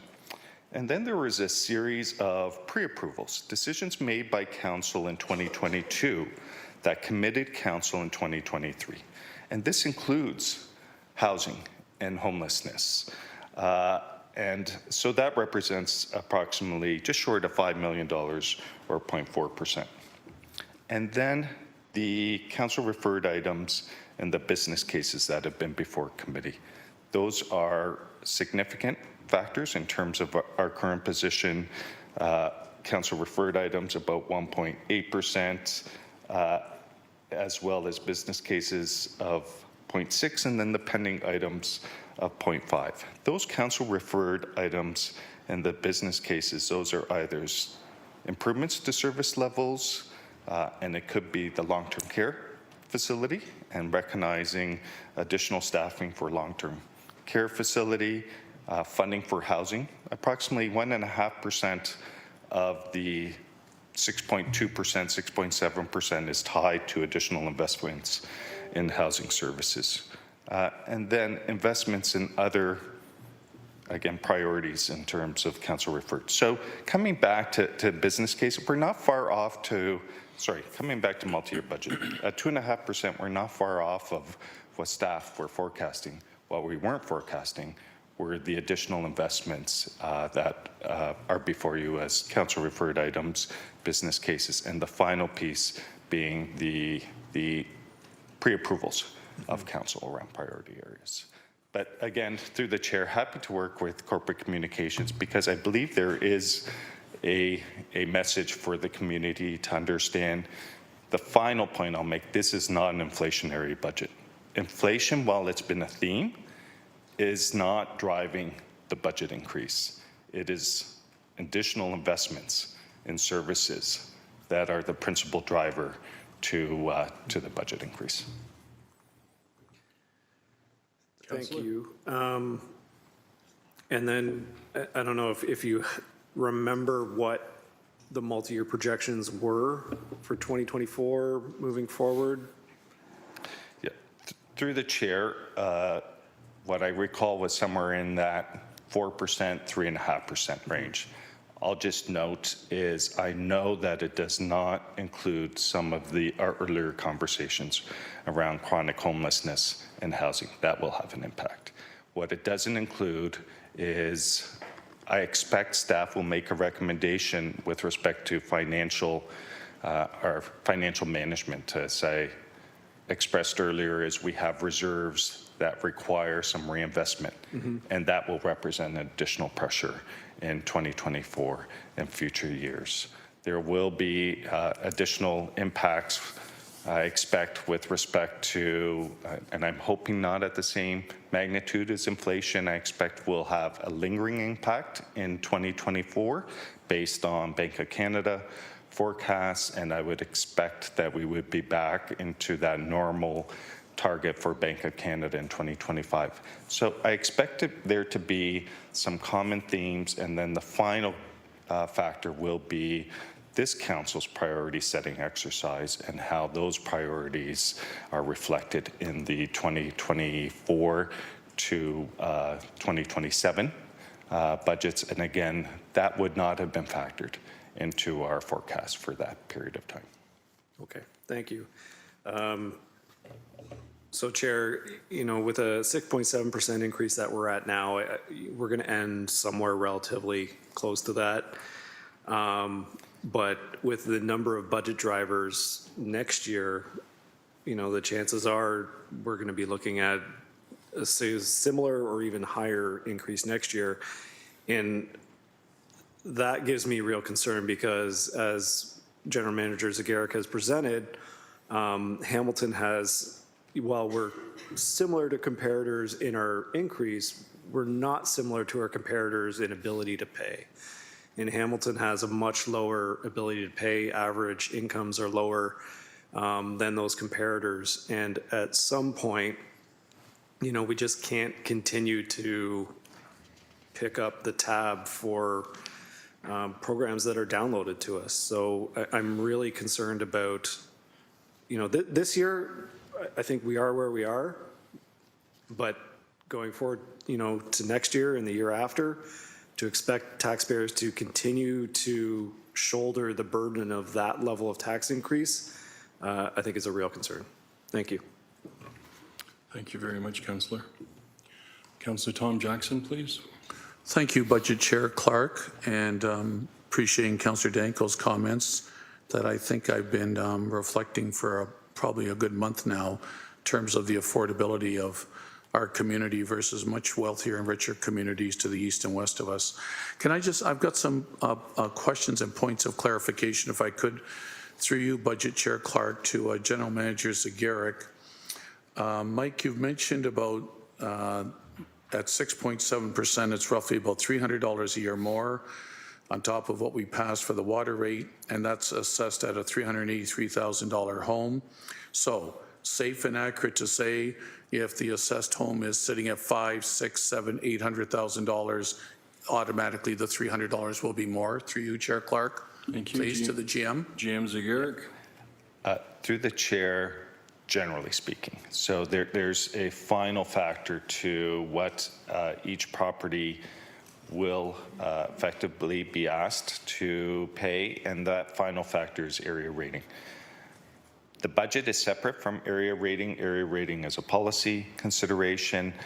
When we apply the area rating factors, and that is principally transit, and then there are some amendments with respect to fire, that will cause some municipalities to have a overall increase less than the 6.2 or 6.7, and some greater than. Again, those are separate from the budget process. I don't want to interpret those factors still before you. Is ultimately the tax bill will be determined by the budget increase and then area rating. And I just wanted to reference area rating because area rating will have an impact in terms of how each property or the increase each property will experience in 2023. Just piggybacking, thank you, General Manager, just piggybacking on that, and obviously with my familiarity, but it's a good refresher for me and hopefully some edification for my new colleagues. I know in the past, whatever number the council has set for the final annual operating budget, you've given us a chart showing, for example, if the 6.7 holds, you said, Councillor, from wards 1 to 15, here's how it is reflective. I think that's what I was getting at. Do you wish to elaborate on that, please, through you, Chair Clark? Thank you, Councillor. James Zagarek. So through the chair, just for the benefit of new councillors, what traditionally staff have provided before the final vote of council is details with respect to properties within your ward. So within each ward, there could be a variety of scenarios. It could be where your properties are either urban, as it relates to area rating policies, urban rural. So we provide that information just for awareness, not for consideration or approval, because those are determined through the budget and through the tax policies. It's just for an awareness in terms of a number of factors. Is assessment values vary by ward. So we provide you the current estimated assessed values for your ward for 2023. We provide you a breakdown in terms of those various sort of categories, urban versus rural, recognizing the area rating policies will have a separate effect. So that information staff are working towards compiling in advance of the 29th. We haven't discussed how we will disseminate that. I expect we'll probably disseminate that through a communication update so that you each have that information before the 29th, and it'll give you a better sense as to within each of your wards those various factors and how they impact the ultimate tax bill. Thank you so much, GM Zagarek. Thank you for reaffirming and explaining that. Just a question on the $383,000 current market value average assessed home. Is it 300 exactly, Mike? I don't mean to put you on the spot right now, but is it a little bit above that? I think a couple of my colleagues are just wondering, is there right now, as of this moment, a specific number, or is the 300 basically the specific number through you, Chair Clark? Please. Thank you, Jim Zagarek. So through the chair, I checked in just before. So I believe I just want to confirm this 6.7, because I'll just make an assumption with respect to the pending, giving you that upper limit. 6.7, I believe we are either at 300 or just short of 300. So I'll look for a sign. Yes. 300 we can work with. 300 we can work with. Thank you. One of my colleagues about a month ago, and I think with all of our support, wanted an exploration, Chair Clark, and please forgive me if my memory's failing, of looking at the feasibility of free transit. Now, we don't have a transit day this year in the budget, unlike past years. Is that then understood that's going to come further in the year towards 2024?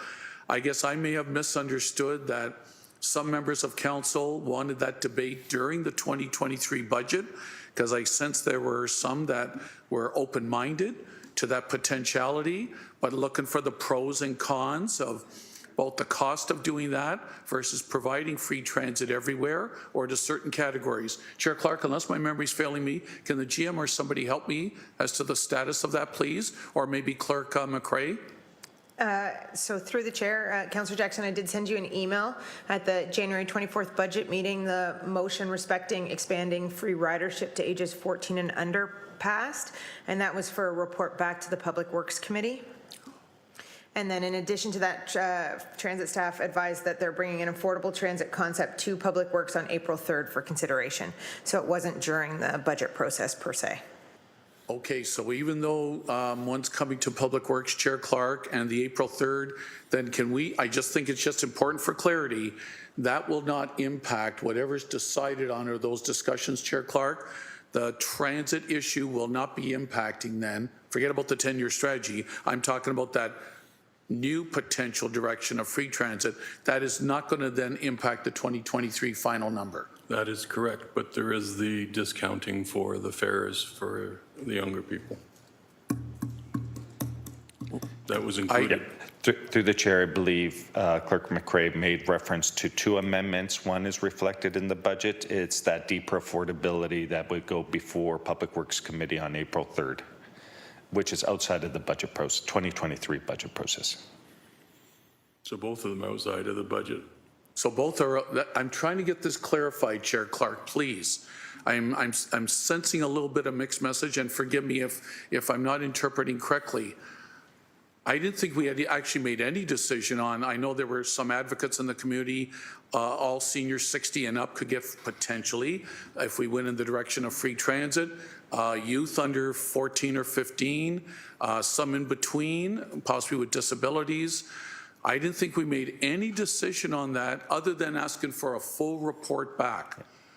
So through the chair, I believe I'm creating the confusion. So I'm going to ask Clerk McCrae maybe just to confirm the status of those two. That's fine, Joe Manager. I apologize. Clerk, please, McCrae. So through the chair, my understanding is that it isn't involved in the 2023 budget process, that the reports are coming back outside of that to the Public Works Committee.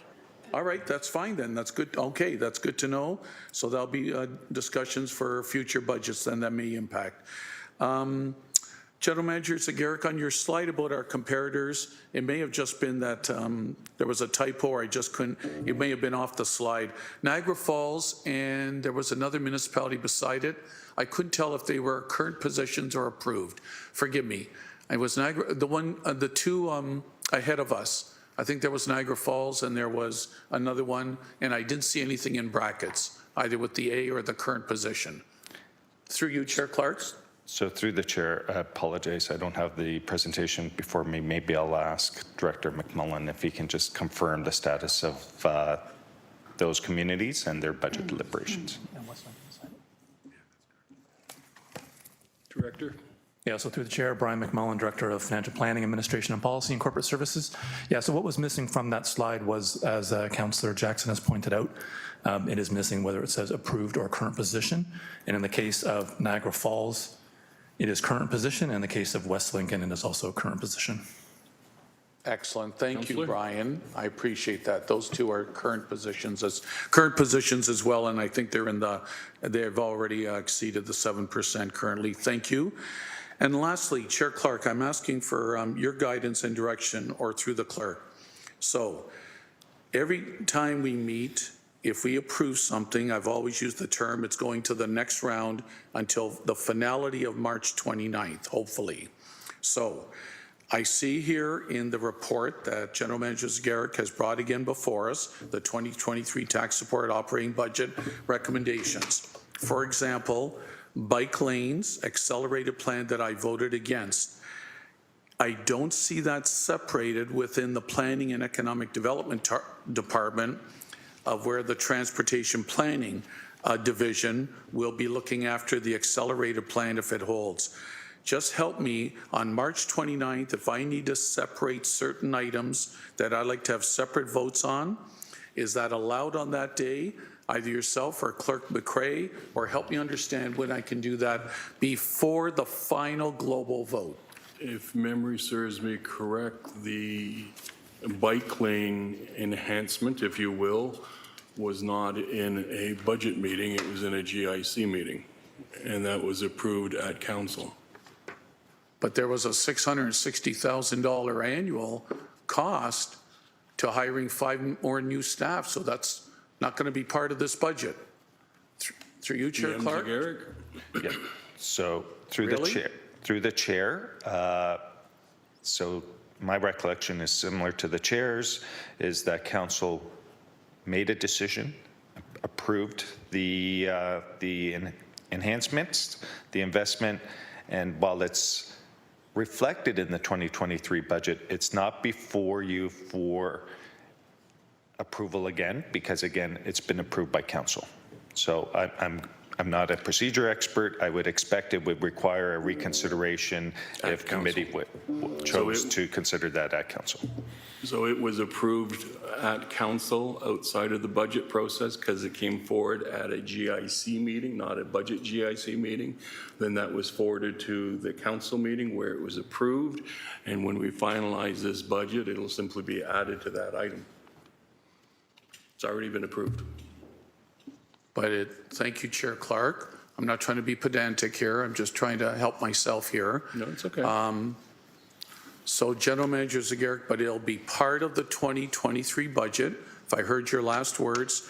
So that means then, potentially, looking at this report, 6.1, C, Planning and Economic Development Department, of where the Division of Transportation Planning falls under, with the bike lane approved plan, I would have to then, to reflect my position, vote against the C part of the whole Planning and Economic Development Department, because I cannot then separate. And I'm willing to work on that between now and March 29, Chair Clark. I'm sorry if I'm holding up this meeting, but I just think it's an important matter. Others may have other items that are already now embedded and may wish to separate on March 29th as well.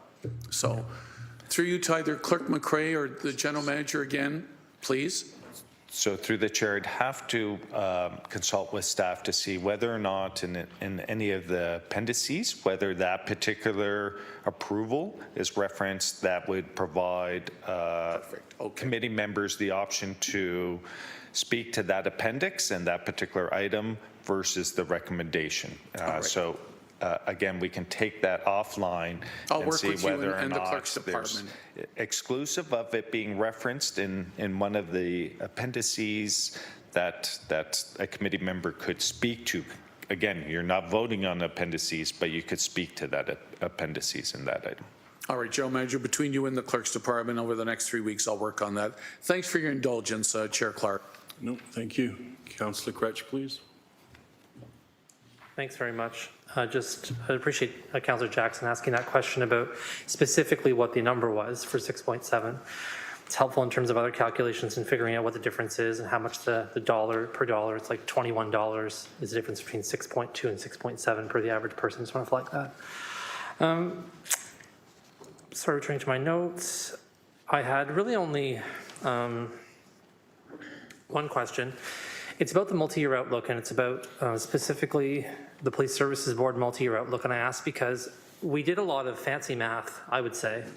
Maybe not fancy, but like, math. And so we said, okay, we think the police services budget is going to be this much. And I think we had originally in the last year's budget outlook had said 2%. And then we were like, okay, we realize now that that may not be accurate. So we're going to put in kind of a fund of a couple $1 million to, in case that went up or down. But then the total cost for the police services budget came in at 6.78. And so having done some math in advance of this meeting, if you look back historically over the last 20 years, the average amount is about 3.6 or 3.7% every year. That's the average annual increase for the police services budget, independent of anything else, just on its own. I got that from all their annual reports that they used to provide. And so just on that basis alone, right, without ever even speaking to the police, we kind of already know that it's going to be that on average we're there. But still, this multi-year budget outlook says only 3% for police.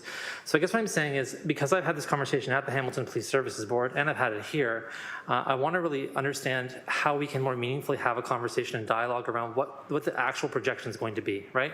I know it's the job of the Hamilton Police Services Board Governance Committee and Budget Subcommittee, which I'm on both of, to really steward the conversations a bit and have more of those meetings earlier on. But I just want to flag that. I think there's a resource we can rely on before we even get there to say, hey, these are already going to be at, and this would, by the way, make it 3.7 or 3.8, 3.7%, I think, closer to. If we know it's going to be 3.7% on average, could we start there? Yeah.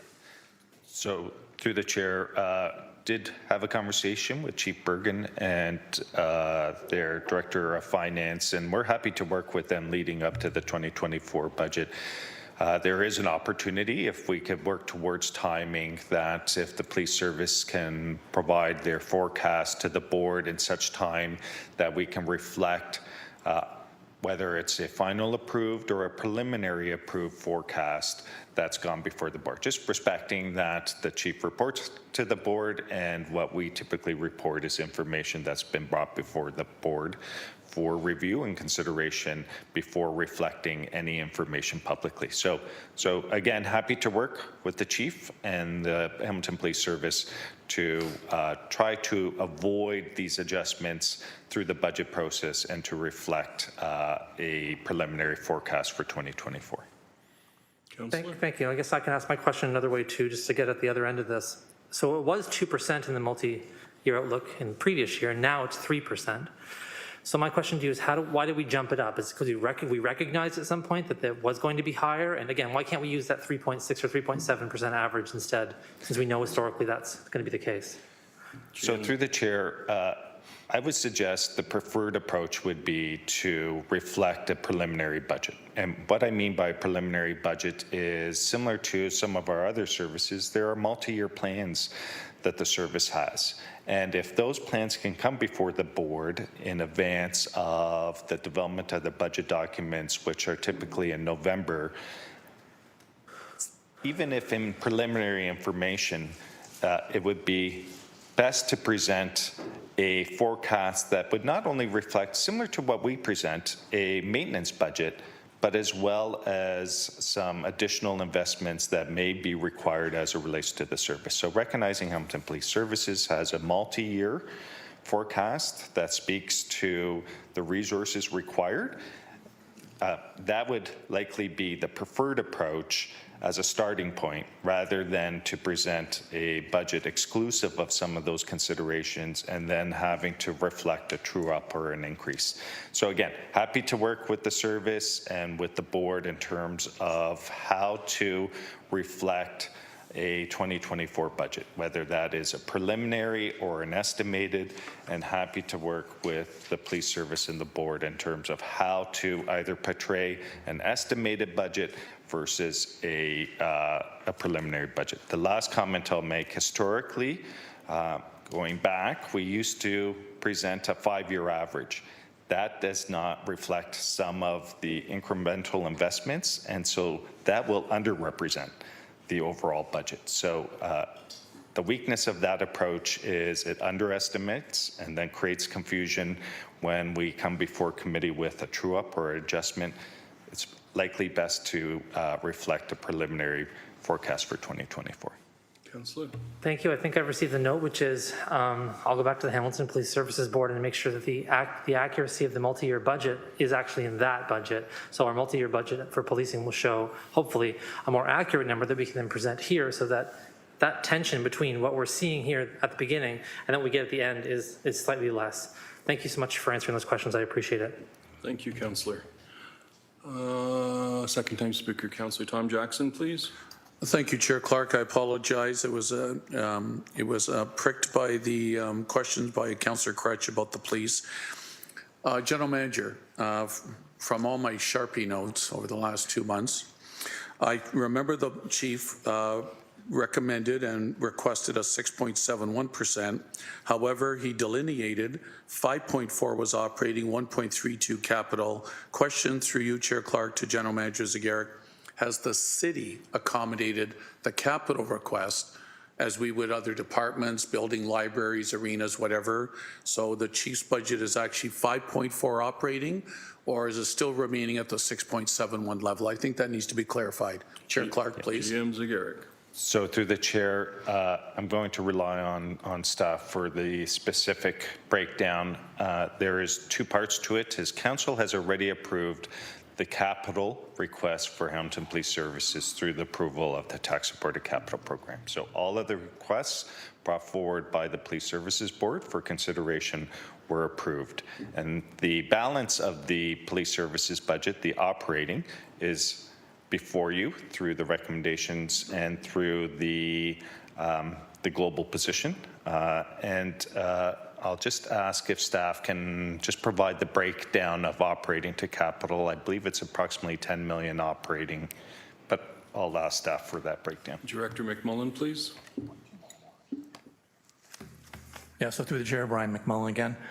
Yeah, so the changes were made through this process at one of the previous meetings of the GIC budget meeting. So the police operating budget portion that we show is a $3.6 million increase, and the capital financing was got the numbers wrong here. We have a total of $8.2 million increase for the police. So they were originally projecting about a $12.3 million increase in their budget of a 6.71% levy increase, and now that's been reduced, and it's an $8.2 million increase. So Director McMullen, it doesn't matter to me where council ultimately will fall on the overall budget and specifically with the police, but I just want to make sure we're talking the same language, same messaging. Through you, Chair Clark, so Director McMullen, is it accurate to say then the police budget request operational wise is 5.4%? Through you, Chair Clark, please. Thank you. Director? They're conferring, Councillor. And I'm going by, Director, as you're looking that up, I'm going by the handout that the chief had given at that time. I think it was his first or second page of his presentation. How can you read that handout with all the markups on it? Just a curious question. Okay. Director? Yeah, so through the chair, in the Appendix D to the report, to report FCS 23007A, it shows the amount that's going to be approved for the police budget. So it has the $193 million, 193,596,008. So that is the amount that's being approved for their operational piece, and we have capital financing in addition to that. So it is around that 5.54%. I think you referenced. Okay, so there we are, Chair Clark. In the thank you so much, Director McMullen, for clarifying now beyond a shadow of a doubt. Under the B Board and Agencies police budget of 193,596, that is reflective of the operating budget request of 5.4%. Thank you, Chair Clark. Thank you, General Manager. Thank you. Vice Chair Danko, if you could take the chair, please. Go ahead. So can I just clarify, what's the assessment of a house that we base our $300 increase on? Through the chair, I believe it's $383,000, and that is an average across the whole city of Hamilton. It will vary by ward, and even within a ward, it will vary. And to be clear to the general public, Vice Chair, regardless of where they sit with their current market value of the house, their house could be $600,000 to $1 million. We don't know. That's irrelevant to this discussion and this formula. It is based on the 2016 assessment, and that's how we do our calculations in terms of the levy and the assessment. Can I just get confirmation? Because people are concerned about that. They're figuring their taxes are going to go through the roof. Yeah. So through the chair, both comments are correct. The assessment reflects the value of properties, all properties, whether it's residential, non-residential, as of January 1st, 2016. So I'll pause there because property owners don't understand that. They're confused. You could have a home built in 2022 and get an assessment, and property owners likely do not understand that all properties have to be treated equally. So all properties have to have the same assessed date, which is January 1st, 2016. Someone who takes occupancy of a home in 2021 too, they may assume that that reflects value as of when they took occupancy. But because the provincial government, because of the pandemic, paused on reassessment, we were expecting to have our reassessment in 2021. Because of the pandemic and the pause, is we continue to reflect through MPAC's assessments a January 1st, 2016 valuation date. We don't know what that valuation date will change to, where the provincial government has communicated there will be reassessment in 24. So to Councillor Danko's comment about factors that will affect 2024, reassessment will affect 2024. We just don't know the date. So again, that January 1st date is correct, and the second comment was correct in that assessed values does not reflect market values. Any property owner who looks at their assessed value, I believe they're getting a bargain, and so they're not appealing their assessed value because, again, assessed value does not reflect market value, but MPAC's requirement is that it be determined in an equitable, fair way across all classes. So again, someone with a market value in Ward 1 versus a market value in Ward 14, it's the same methodology that MPAC is expected to employ. And thank you. And the ancillary to those questions would be when reassessment happens, and we're not sure when that is going to happen, it does not mean that taxes will be going up on the homeowners. What it means is the assessed value may go up, but municipalities are required to lower their levy to ensure that there is it's neutral, it's revenue neutral. Is that correct also? Yeah, so through the chair, that's correct. Is we refer to revenue neutrality as it relates to reassessment. So to try to illustrate this in a simple way is the municipality takes what is required to deliver its programs or services. So let me just use a figure, let's say $100 million. And we divide the overall assessed value or assessment in the community against that $100 million to determine tax rates. So during a reassessment period, what happens is, what's required, we're required to use the same $100 million budget. So the previous year's budget to prove neutrality. But what will happen is assessed values will increase. 2016, they varied, but average residential increase 24%. That's phased in over 4 years. So let's assume a 6% increase. So assessed values increase, but the offset is we have to reduce tax rates.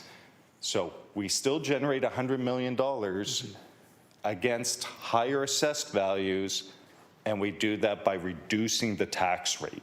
So it's revenue neutral to municipalities, and this comes back to the topic of inflation. Inflation affects us in terms of costs and the delivery of services, But what municipalities don't capture is the inflation of properties and property values. When property values increase, unlike senior levels of government who have consumptive taxes, income taxes, we do not benefit from that inflationary factor. Thank you. And just some quick comments, Vice Chair. This budget has been challenging for me because I know that our residents, whether or not they're a homeowner, a fixed income homeowner, a renter, a business, they are all experiencing some incredible challenges. Inflation has been significant, so their heating fuel has gone up. Their electricity costs have gone up. Their food costs have gone through the roof, much higher than the others. Interest rates go up on mortgages, go up on credit cards, go up on lines of credit. And what it all means is that residents in the city of Hamilton and other municipalities for that matter, they have less and less money to pay.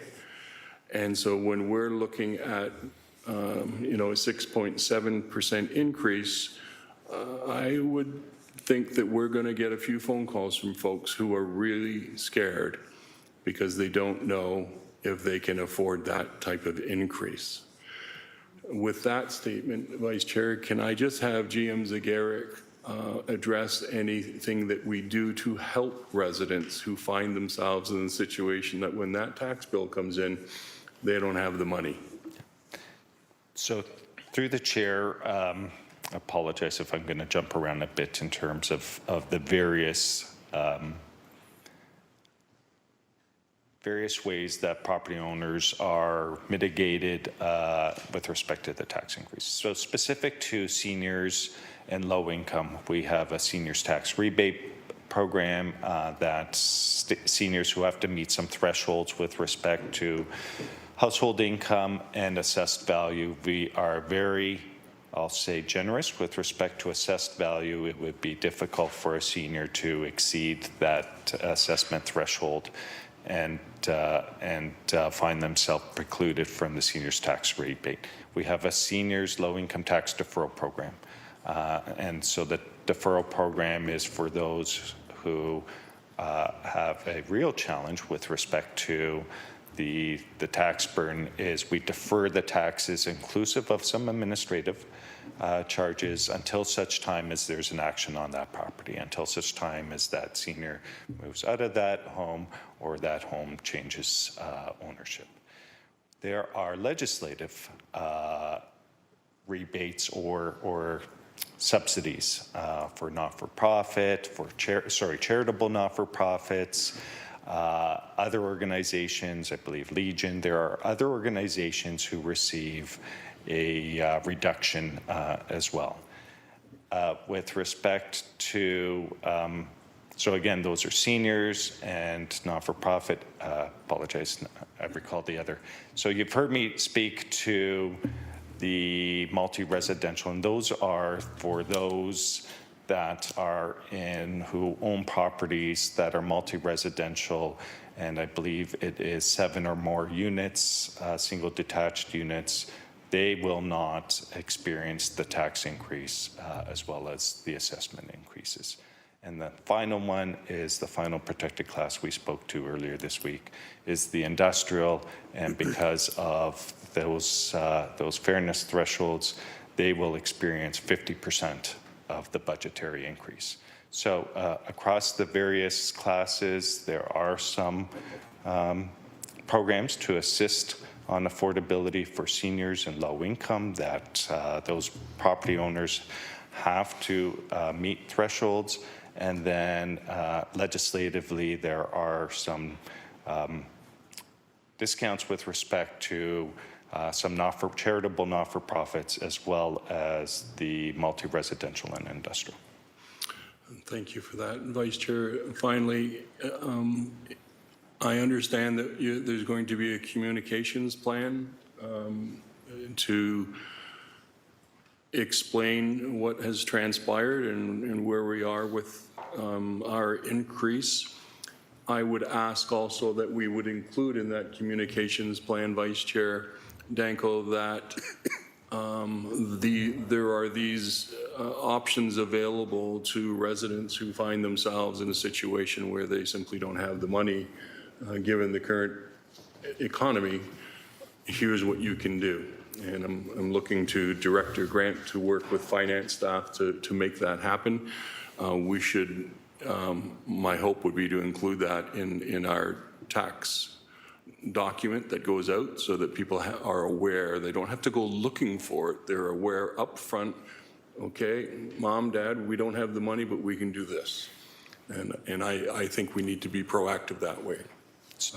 So through the chair, I'll just simply say we've started those conversations with our colleagues in corporate communications. There's typically a tax insert that accompanies the tax bill that provides some of those information. So we're working with our colleagues in corporate communications just to ensure that we're not applying a finance lens to the language and making it more difficult for a taxpayer. So we are working towards not only the insert, but content on the web page and potentially other channels to communicate that information.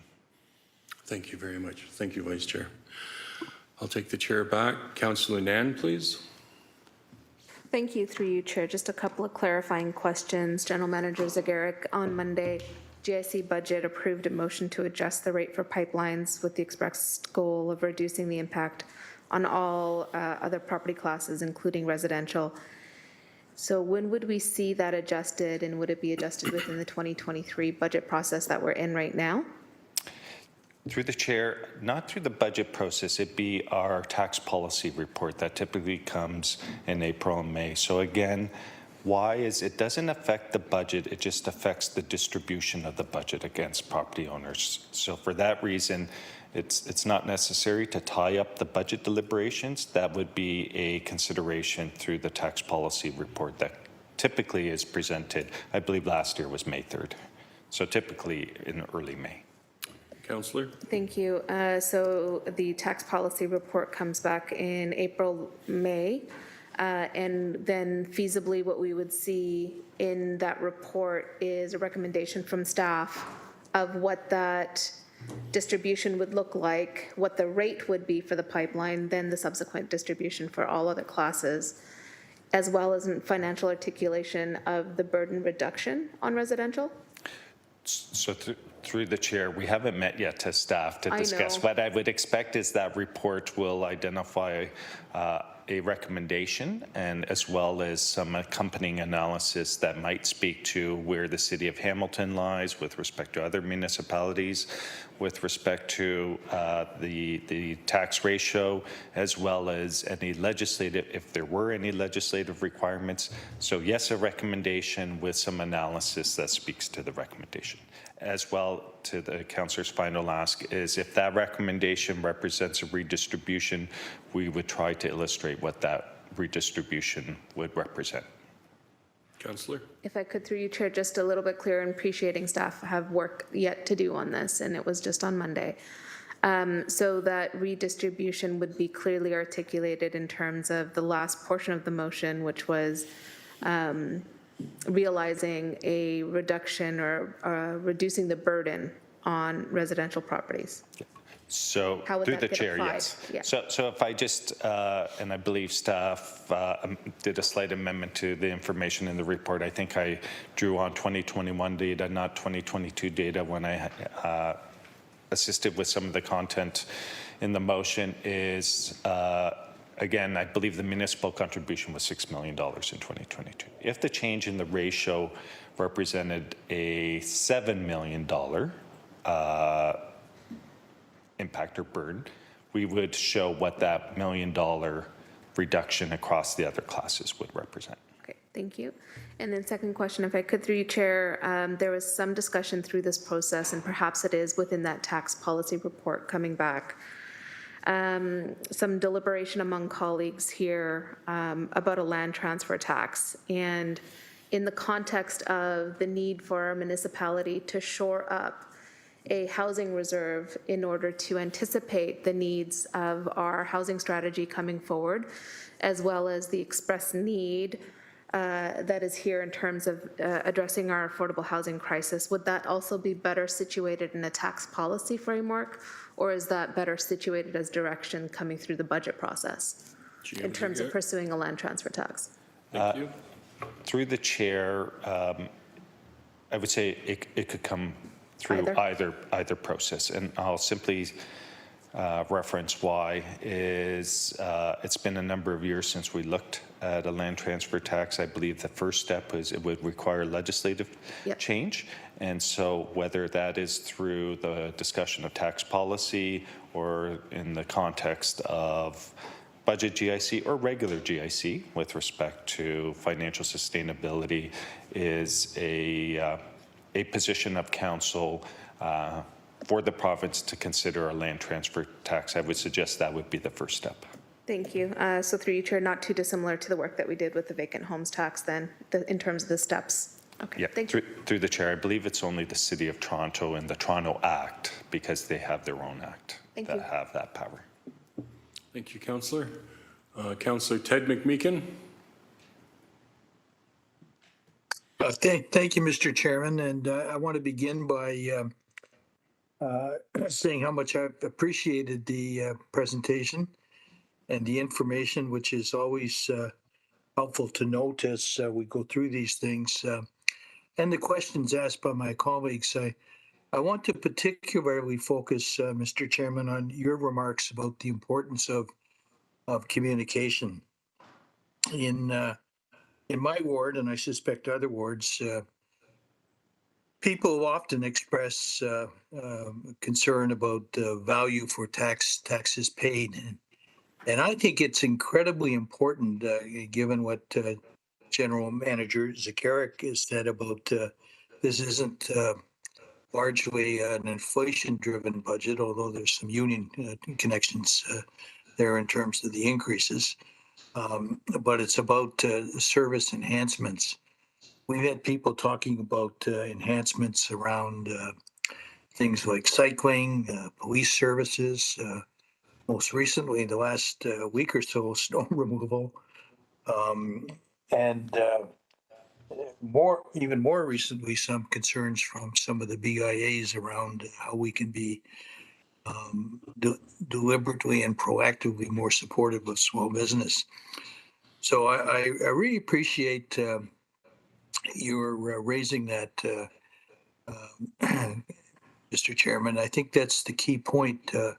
Is that we need to be really focused on, and that's how we are going to take the decisions as a new council that we make and communicate them with a very special focus on effectively getting the message out about how we're adding value for the money that is being paid, the extra staff that are being allocated in areas, around sharing our water source, right through to a whole lot of other things. So that's important, and I think we've got all the tools to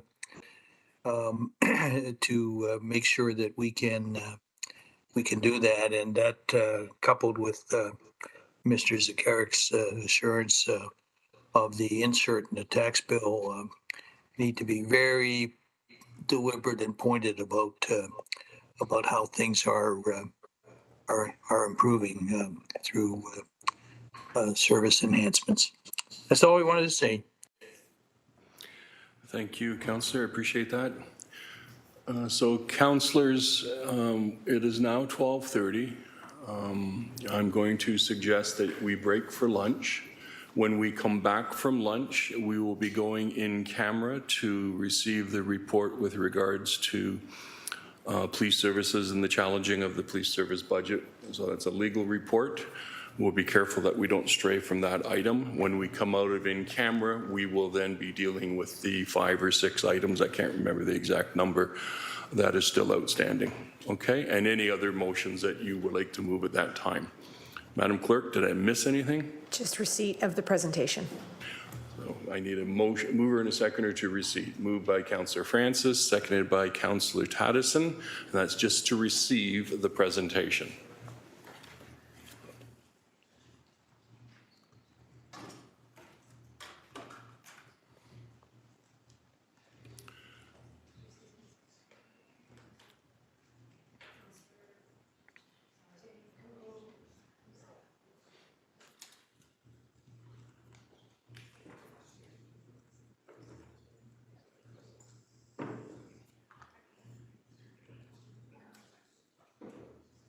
That motion passed 15-0. I now need a motion to recess for 30 minutes. Moved by Councillor Francis, seconded by Councillor Cassar. And that is also an electronic vote.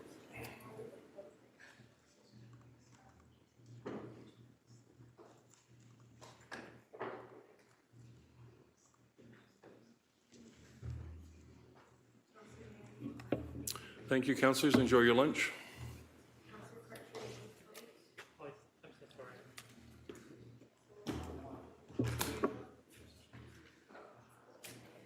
That vote carried 15-0. Thank you. We're recessed.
And staff, we are going to be going into closed session. If you give me 2 seconds to find my page.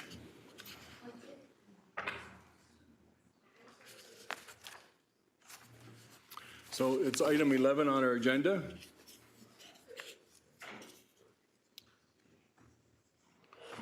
We will now require a motion to go into closed session for items 11.1. I need a mover and a seconder to move to go into closed session, moved by Councillor Taddison, seconded by Councillor Alex Wilson. Pursuant to Section 9.3, subsection F of the City's Procedural Bylaw 21-021 as amended, and Section 239.2, subsection F of the Ontario Municipal Act as amended, as the subject matter pertains to advice that is subject to solicitor-client privilege, including communications necessary for that purpose. And we require an electronic vote for that.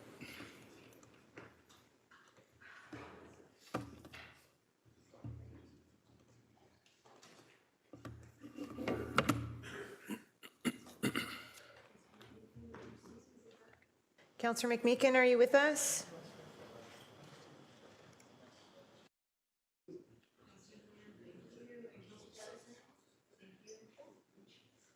Councillor Jackson, I'll address that issue when we come out Councillor of McMeekin, are you in favor of going into closed? Thank you.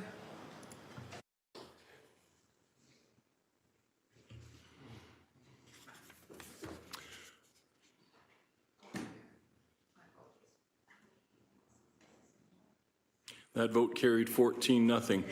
Members of the public are advised that during the closed session portion of the meeting, the live stream will broadcast a closed session message in progress screen. The broadcast will resume when the closed session portion of the meeting is complete. As we are now moving to closed session, I will ask all members of the public, delegates, and external participants to please now exit the WebEx meeting. As well, any staff in the room that is not directly related to this in-camera item are also asked to please exit WebEx. No problem.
Yeah, if you're in WebEx, you need to go back into open session.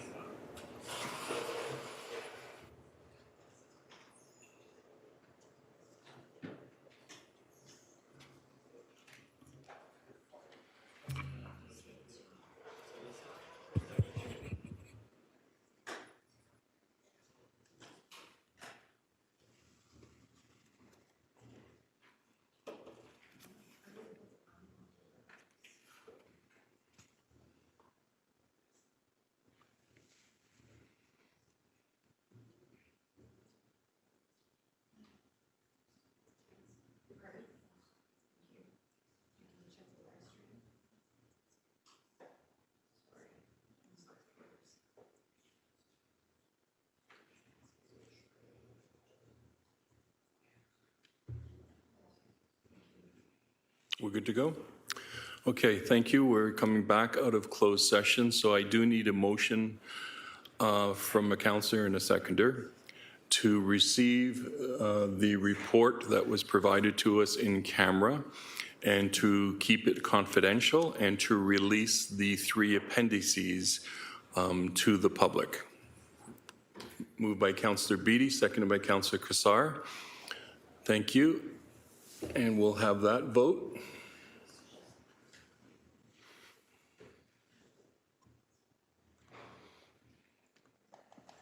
So it's to keep the solicitor's report confidential and release the appendices.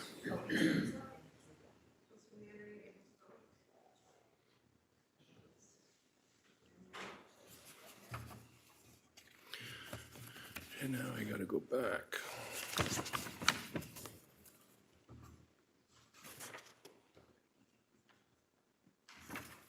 And that carried 15-0. Thank you very much. So, councillors, now I am moving to the deliberation on item 6.1. I wanted to clarify to Councillor Jackson's question earlier, bless you, Councillor, that the bike lane motion was approved at a budget GIC, not a GIC. And so that item is not before us today, and it will be forwarded to the council ratification. And so we're all on the same page. Sorry for the confusion. Thank you very much, Chairman Clark, and credit to Elsie McRae during the recess, who brought to my attention that, in fact, it was decided by a 15-1 vote at a budget GIC, hence it's up for debate again on the 29th. Thank you, Chair Clark, for that correction and clarification. And I am looking at the last appendix, which is the recommendations. So on item 6.1, if you go to the very last appendix, that's what we're looking at. Oops, where is it now? Thank you. And so the first item that actually item 2.6, which is Housing Services Hamilton Alliance for Tiny Shelters proposal, was a $100,000 request. That has already been referred to the Emergency and Community Services Committee, so that is no longer before us in the budget process. I'm sorry? Councillor Alex Wilson. Just a question to the clerks or to you, Chair. Has the item itself been referred out of the budget process, or as simply a report coming back that informs maybe the decisions we would make? And so I'm just wondering, is the item out not in front of us anymore? It was removed from the budget process and referred to the Emergency and Community Services Committee so that staff could work with them to develop an operational plan and come back with that report. And so it would be a consideration in 2023. Thank you. And so I guess my only question is do we as a council or as a budget GIC in its current constitution want to earmark that $100,000 knowing that we're getting that report back and then it's there in the budget and we don't have to have it as a council referred item next year if we expect this is coming, and if that operational report back says there's nothing workable here, maybe that goes to the tax stabilization fund or something else? Or is that not on the table, not in order today, because there's nothing in front of us? So I'm going to refer that question to GM Zagarek because I believe our tax stabilization fund is in a deficit. So that reserve is no longer available to us. So how would we handle a $100,000 request in year if this is approved during 2023?